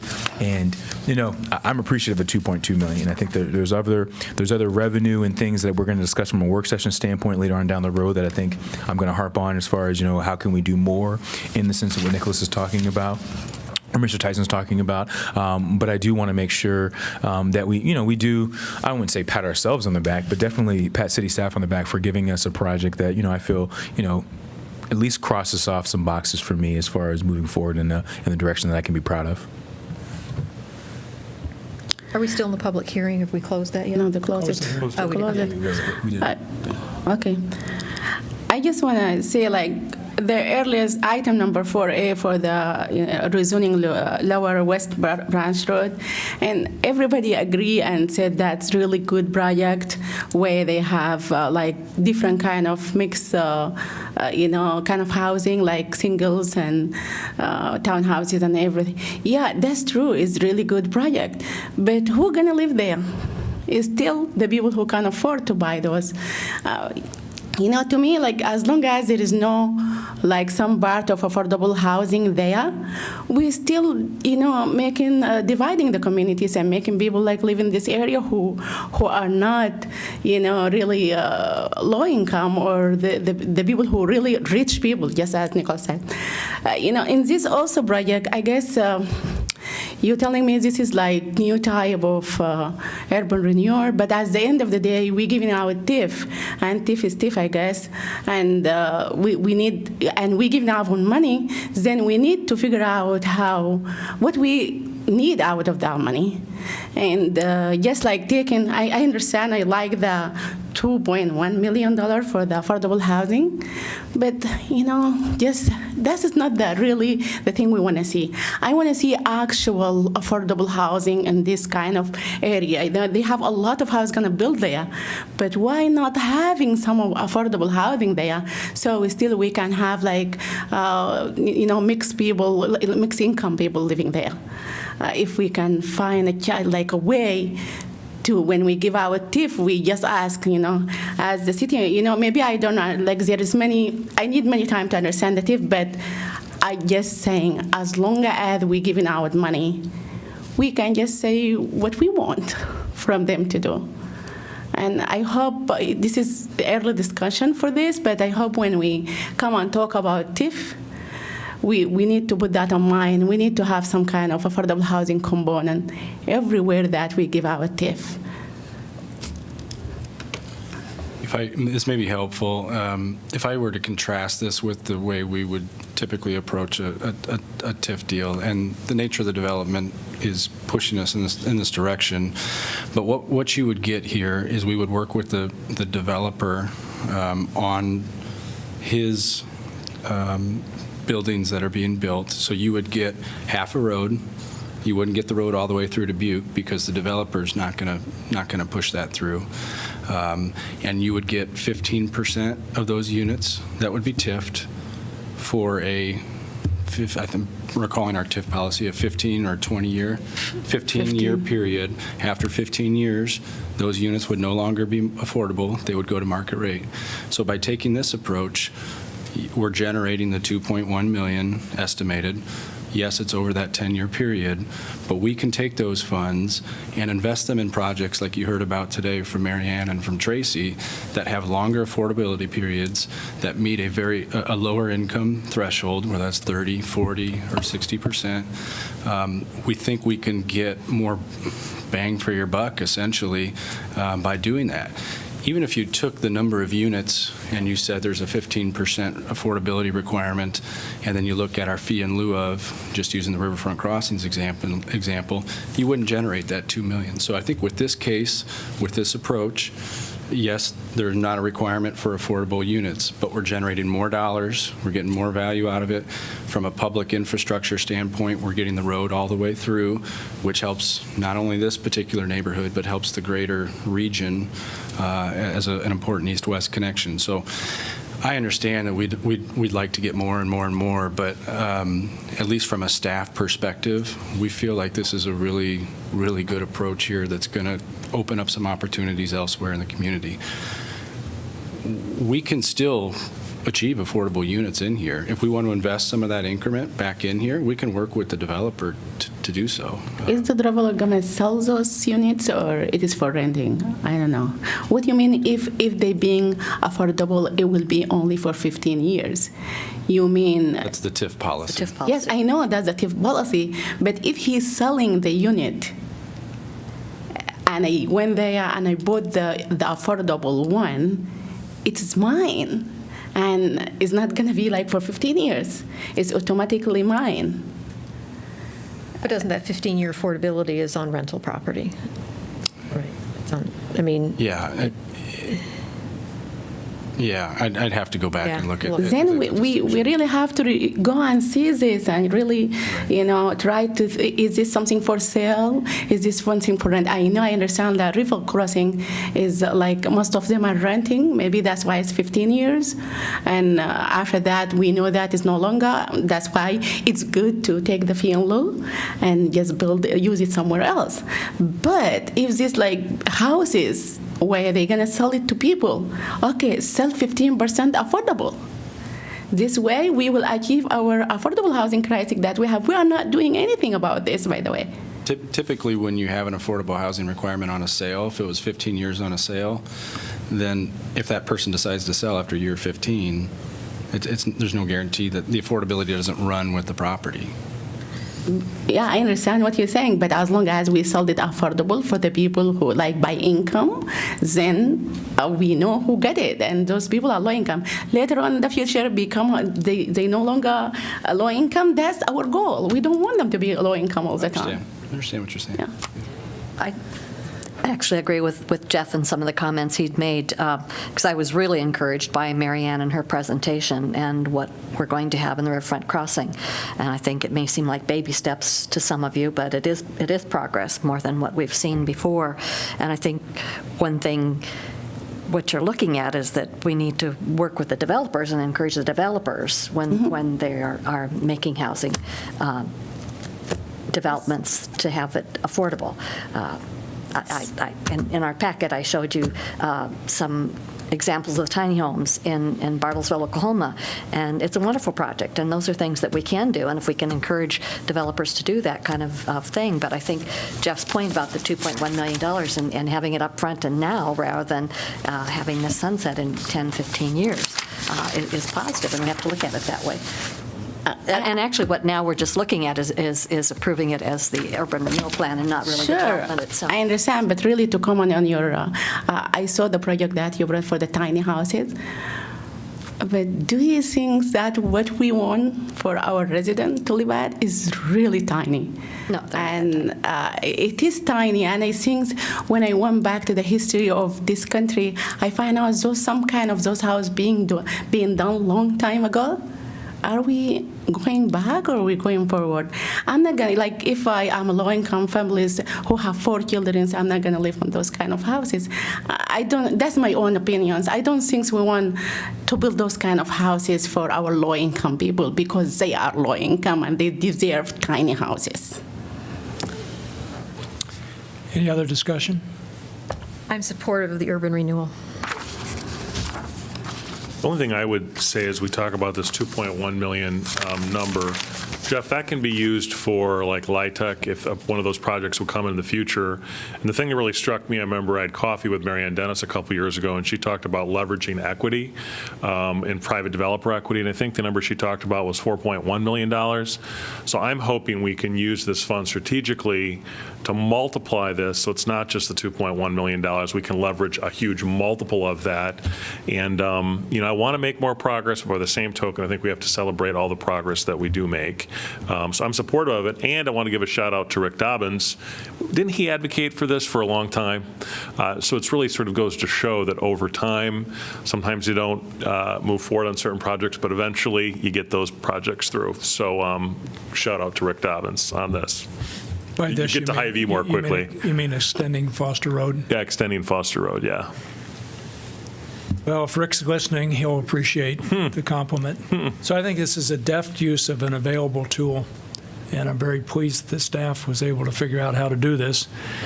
And extending Foster Road through will have a major effect on the north side, and it'll have a major effect on traffic in the whole northern part of the corridor, northern part of Iowa City. So that's a good thing. And some discussions will have to take place about the roadway design of Foster Road, and that'll take place later on. Yeah. So, John or anybody else? Well, just quickly say I certainly I like your use of the word deft. It's yet another strategy we can apply. I think the question of affordable housing can be frustrating. I mean, obviously, I'm confident everyone on council would like to move it as well as we can move forward on affordable housing. I would also say that I think, simply by adding supply, we're going to be affecting housing costs. I mean, there is a relationship between supply and, the cost of housing. As we continue to increase the supply, typically affordable housing is a filtering down.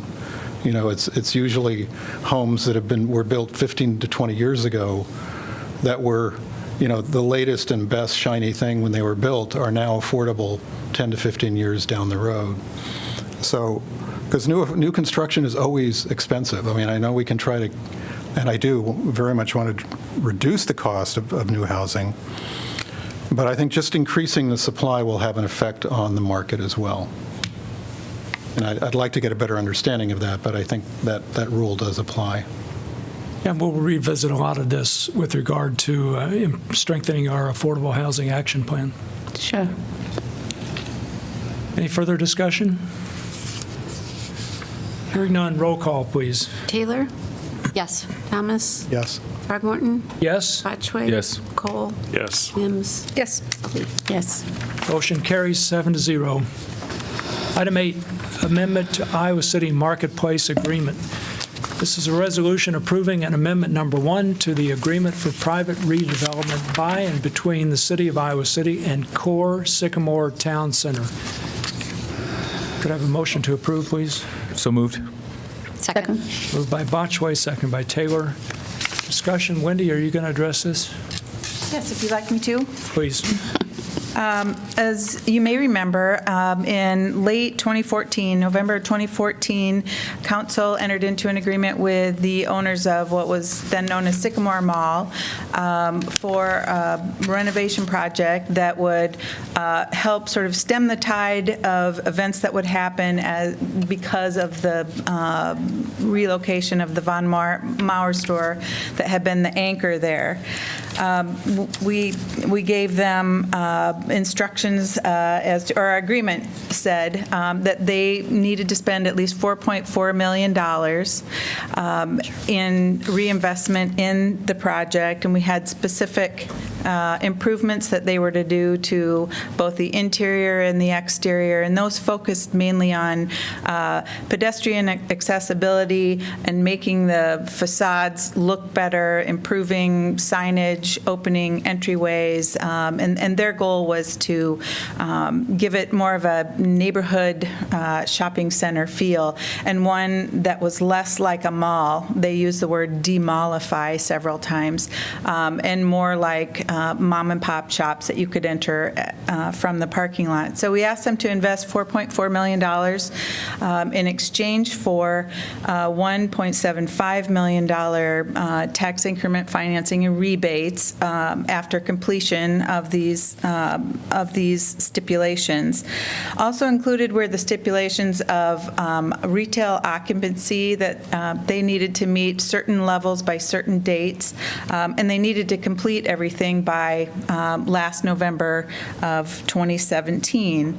Well, every year, as you know, we go through and we monitor our projects, and we knew that there were some shortcomings there in their completions, and they asked us at that time if they could be granted an amendment to the agreement that would essentially extend the time frame allowable for them to complete the improvements they needed to do.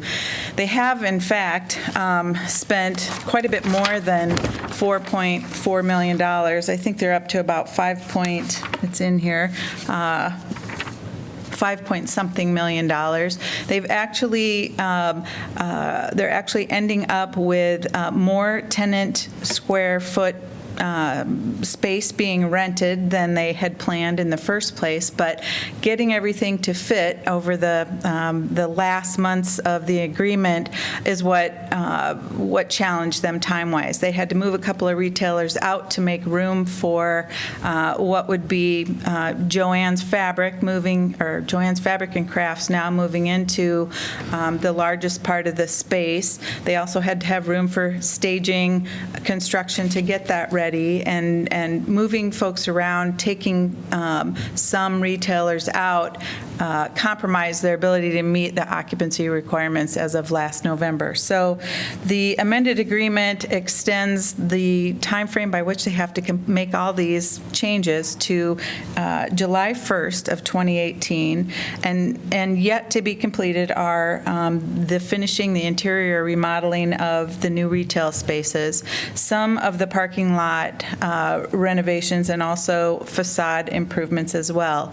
And we, in the amendment to the agreement, allowed for last November's slip in retail occupancy because the explanation of what they had to do to get Joann's in there and built was reasonable. So in a sense, that recaps what the amendments are. They have met several of the minimum improvements. I think most notably of which is that they've hit the required 15% increase in property tax value or property valuation, so they've increased the property taxes by 15% as well. And they also have made a significantly greater investment in the project than we required them to in the first place. So that's what you have before you today. Thank you, Wendy. Any questions for Wendy?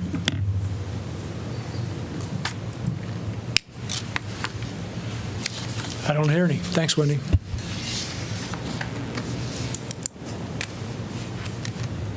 Just glad to see the improvements over there. That's a key anchor on the east side of town, so. Yeah, there have been quite a few improvements, right? Kingsley, surely you have something to say about this, too.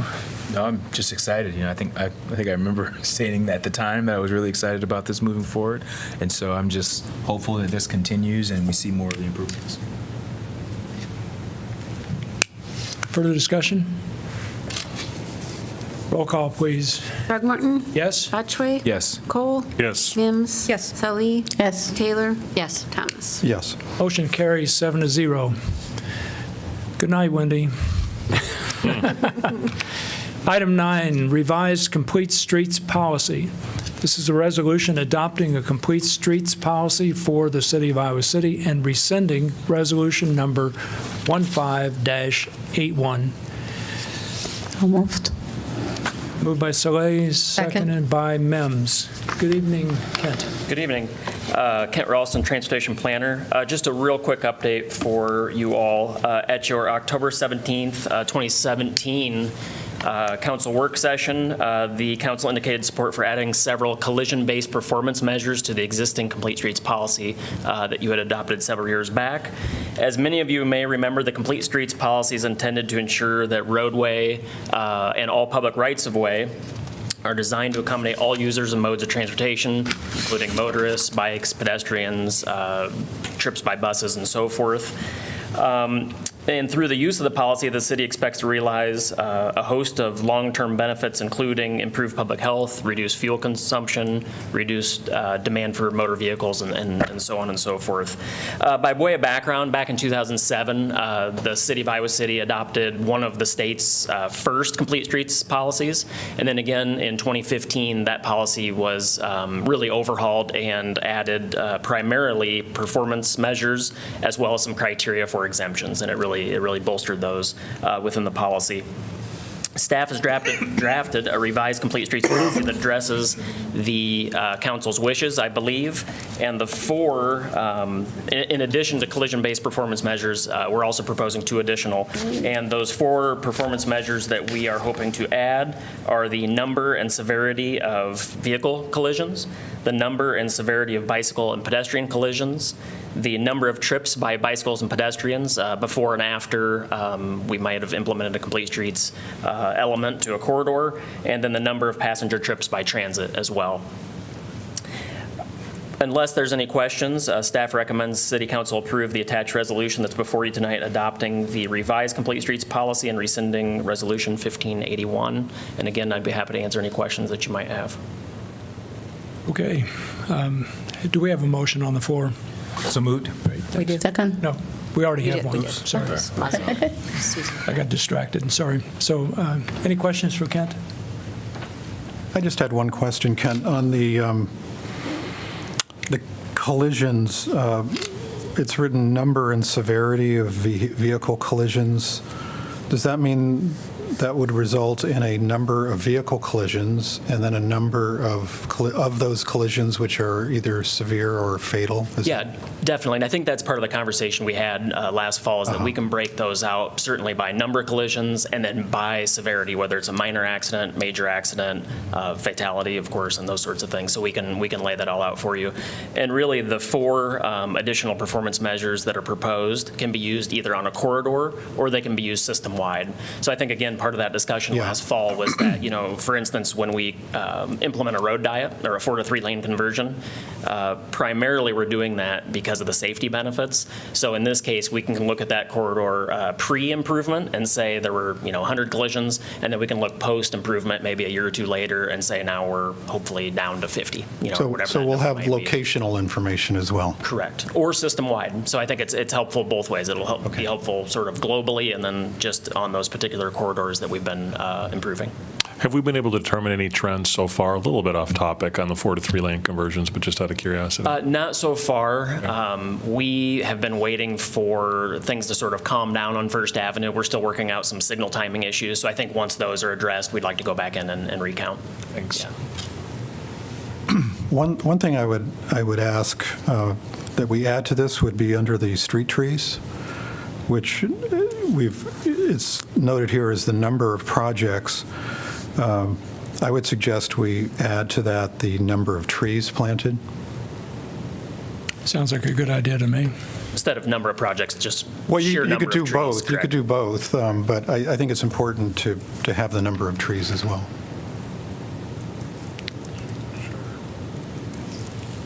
Yeah, that sounds good to me. Yeah. That's fine. I'm on board with that. Yeah. Okay, any other questions for Kent? Okay, hearing none. Discussion, please. Well, there's a lot of discussion about data-driven solutions, and so I think this is really helpful. We'll be able to see, what's actually happening.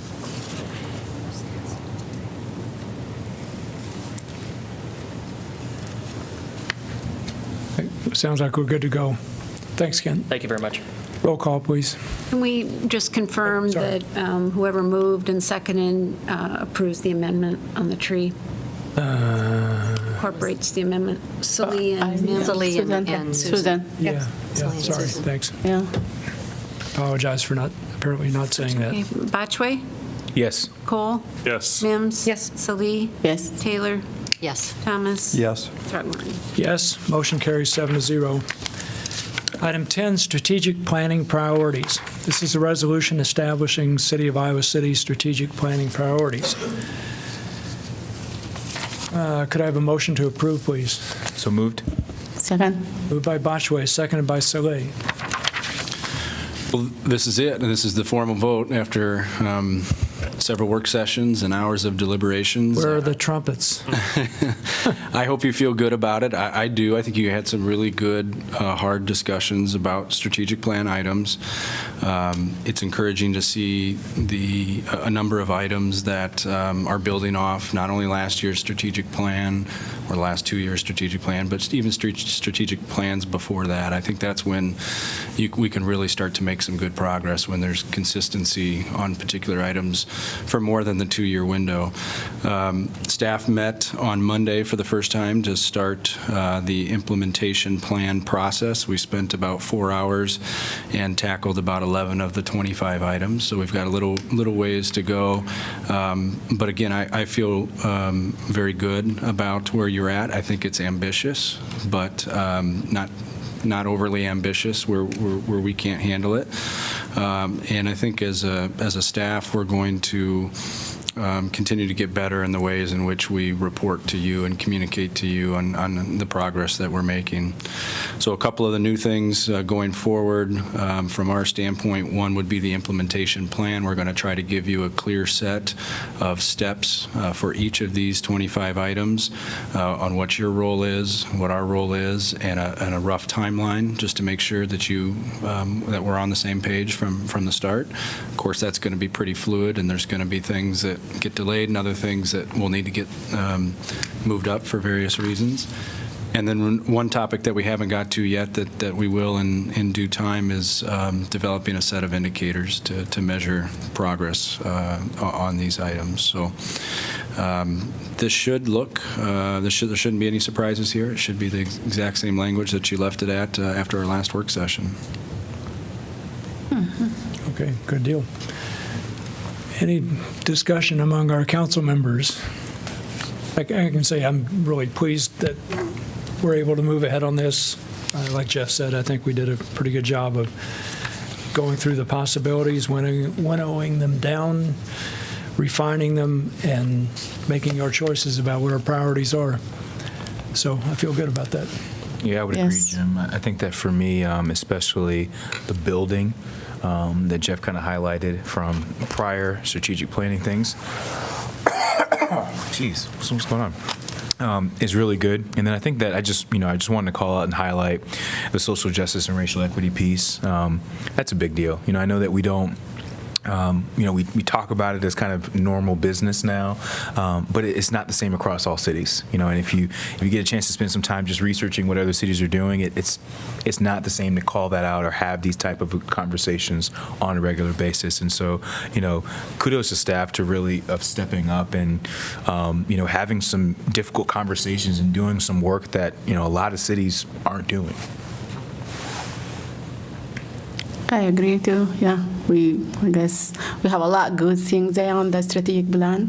Hopefully, we're gonna try to accomplish as much as we can in the next 2 years, and hopefully do all of them. Yeah.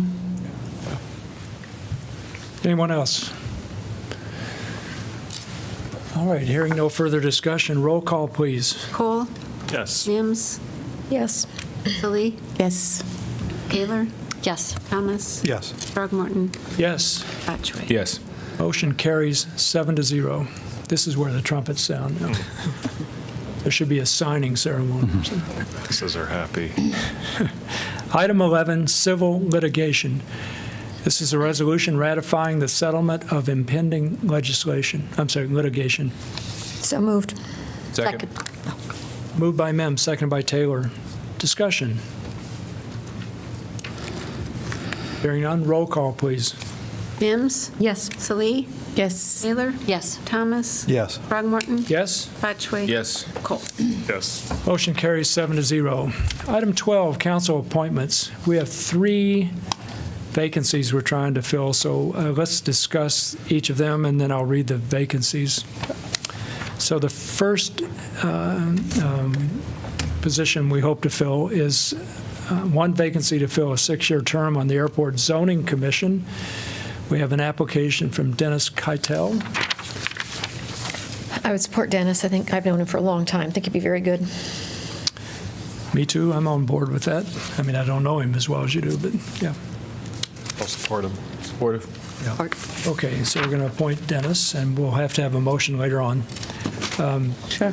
Board of Appeals, we have one vacancy to fill a 5-year term, 1 applicant for that position, Andrew Martin. I don't see any reason not to. Supportive. Agreed. Yeah, me too. Yes. And the last is 1 vacancy to fill a 4-year term on the Civil Service Commission. And we have 1 applicant for that, Emily Bushman. Okay. I had a little bit of concern there. When I looked at her application, I think it was submitted a year ago. She was a law student at the time. This is a 4-year term. I would certainly like to see somebody on the civil service have a little bit of experience or relationship to it. I don't know if it's going to be a huge deal, but it'd be nice to make sure we're going to have people that are going to be able to fulfill the terms, and I would just, question if she's now a 2nd-year or 3rd-year law student, whether she's going to be staying here for 4 years. So I had a similar concern along that, Susan, was her length of tenure or possibility of staying and serving out her term. Yeah, and she was also interested or applied for the Human Rights Commission. I don't know if you said that or not. But no, I saw it, yeah. Yeah, and I'm pretty hesitant. Well, I'm supportive, and I'll say why. One, I was not too long ago one of those law students that was thinking about not participating or not staying in Iowa City, and I had the opportunity to get on the Ad Hoc Diversity Committee, and that elongated my stay up until right now as well, hopefully a little bit longer. Shucks. And so, I think it does present an opportunity to get into, city business that you may not necessarily have an opportunity for. I think my only issue is, whether or not they're still interested, because I know that we, if it's been a year removed, they may not want to participate. But that was my only concern. I mean, ultimately, you never know for any of our people that are here, and so I'd be supportive. I mean, it's great to see the students Yeah. interested and wanting to be involved. And also, I guess, I can understand your concern, both of you, but you never know. Maybe she's planning to do, and she know that how long it take, and she put the offer apply. She's interested on it. Yeah, let's do it. Yeah, I agree. I think we should do it. I mean, ultimately, if we're interested in getting in students, this is going to be something that's going to face most students. So I think Kingsley makes a really good point on that. I'm a little bit, I mean, I think I hear 4 people in favor, but I'm a little bit concerned that she may not know much about the Civil Service Commission and what it does. And my reading of her application was that she'd probably be much more interested in being on the Human Rights Commission. So that concerns me. But she applied for the Civil Service Commission, so okay. And then the other point is whether she's still interested. I think we need to find out before we make the appointment. Sure. I mean, Could we follow through on, I mean, if you all agree, I'm not objecting to appointing her, but I think it'd be better to find out if she's still interested before making the appointment. Yeah, the appointment's always subject to acceptance, but we can certainly, there's no harm in calling her before we send her. And we could act on it 2 weeks from now. That's what I'm But why not like just appointed her, and after that, if she rejected, that's fine. That's what I would say too, Maz. I mean, if we're going to do it, let's just do, I mean, because that could be the case with almost all of our Yeah, applicants. right. They can be in Okay. here 6, 8, 12 months before we appoint. Yeah. Okay, so we'll do it that way.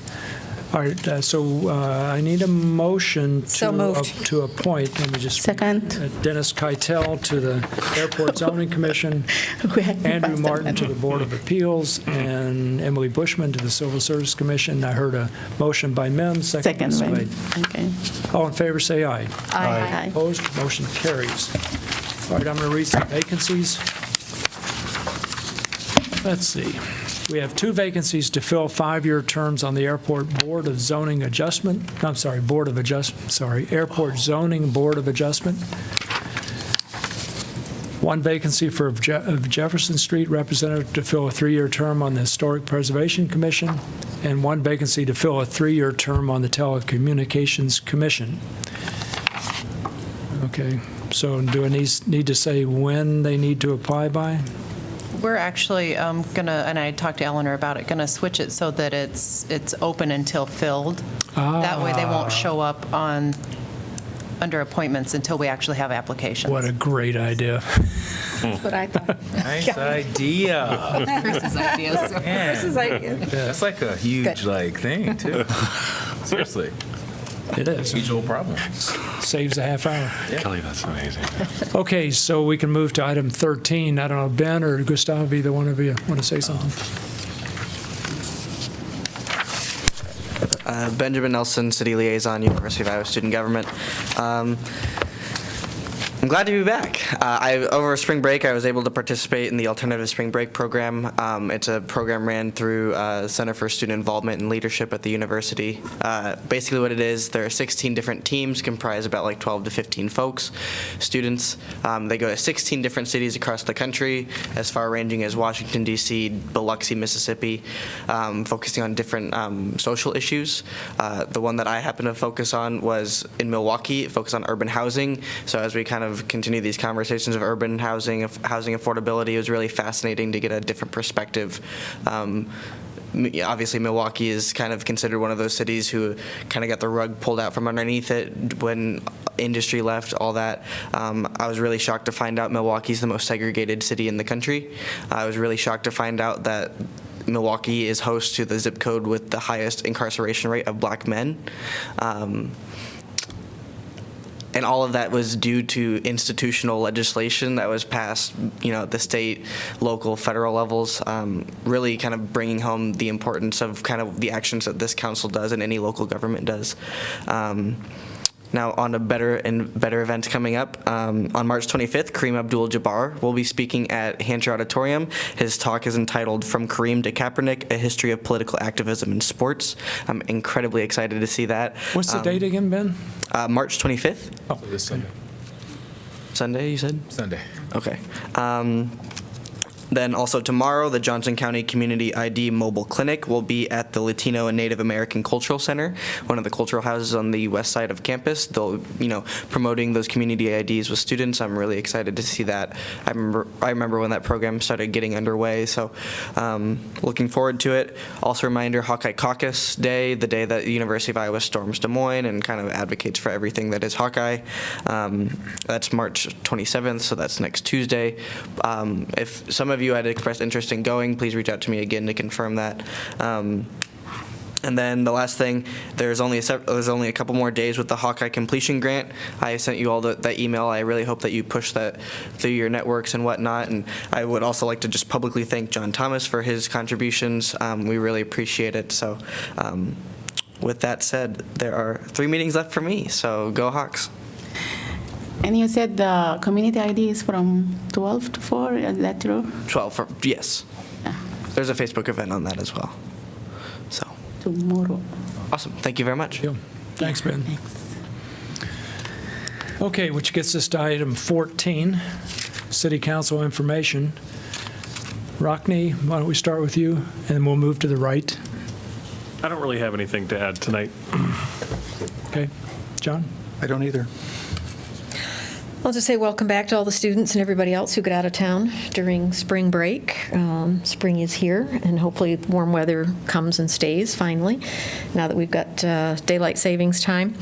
I had the opportunity over spring break to travel to Cleveland and watch the University of Iowa wrestling team compete at NCAA Nationals, so just want to say congratulations to them for their third place finish, which I know is never high enough for Tom and Terry Brands and crew, but most points they've scored in a while, and congratulations to Spencer Lee for his national championship. So it was a nice weekend. Yeah, they seem to have done brilliantly in the last day or two, or I don't know exactly. They scored more bonus points at nationals this year than they've probably scored in the last 5 or 6 years. So they're looking better. It's fun to see. Good for them.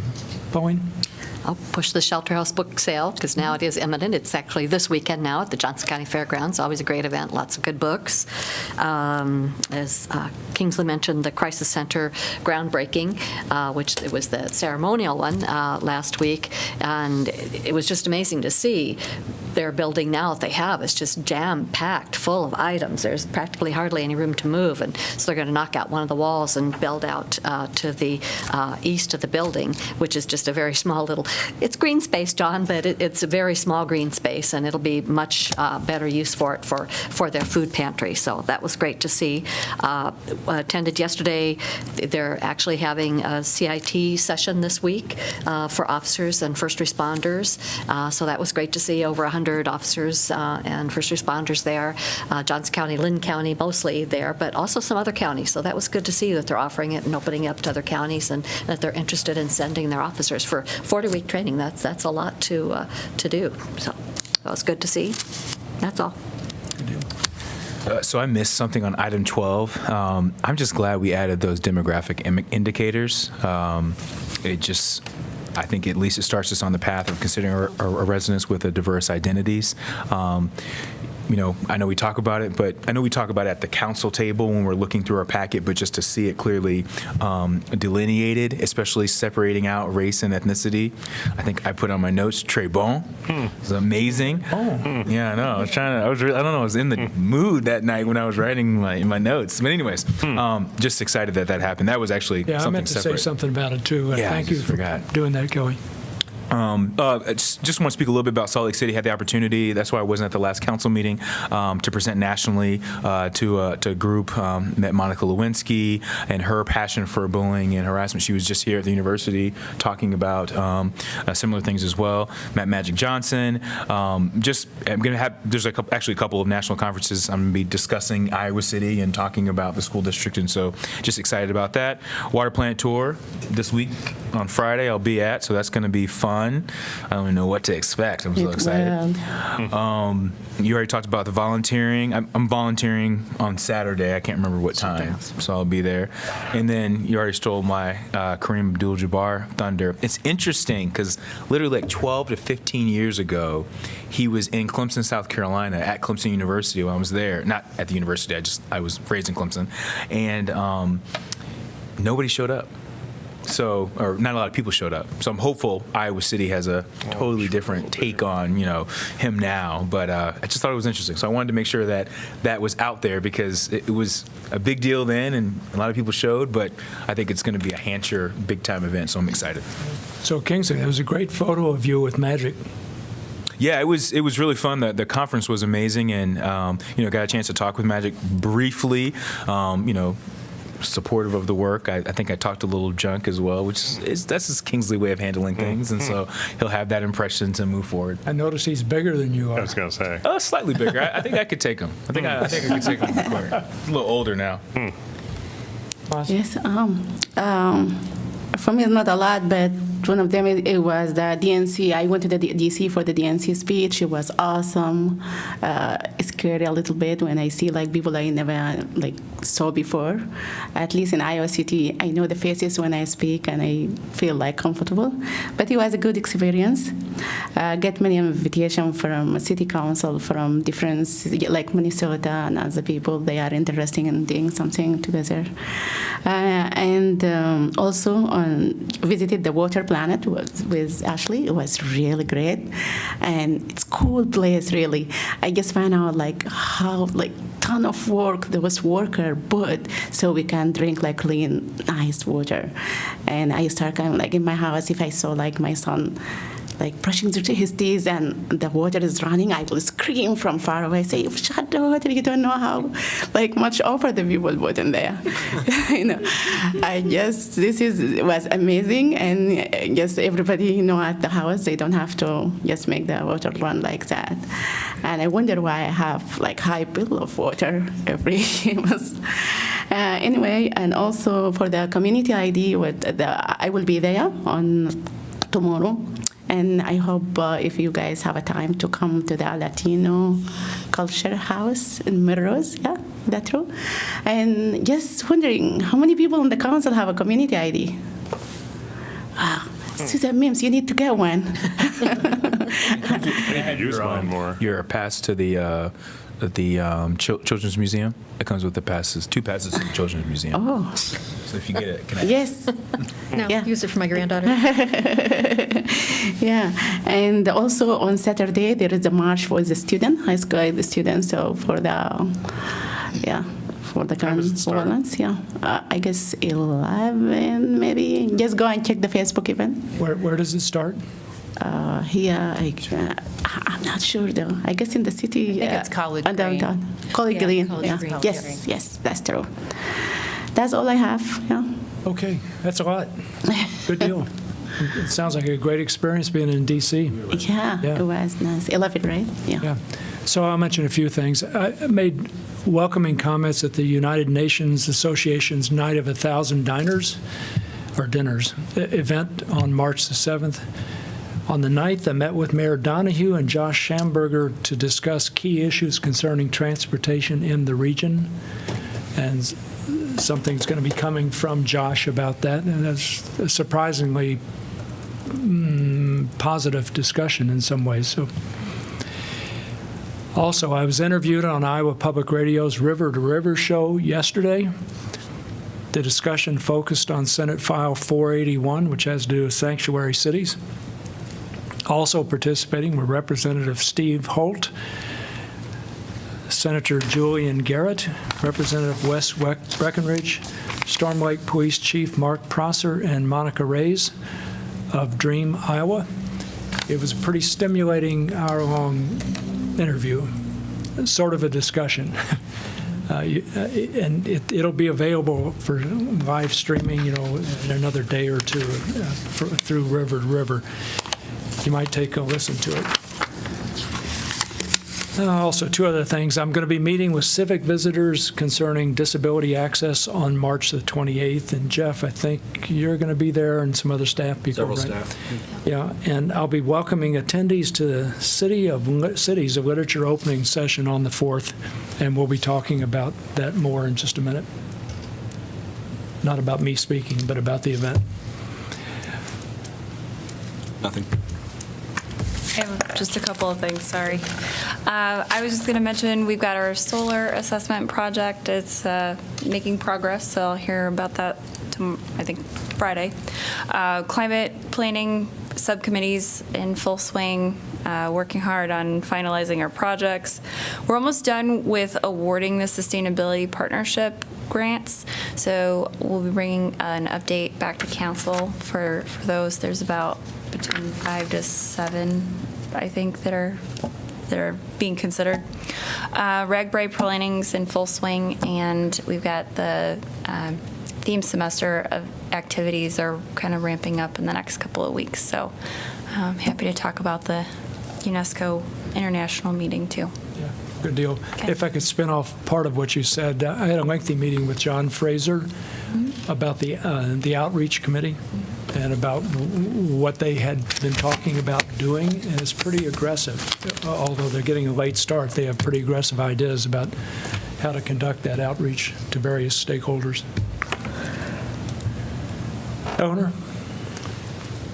Kelly? Okay.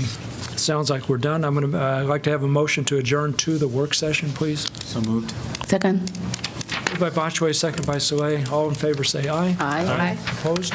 Motion carries. We are adjourned from the formal meeting.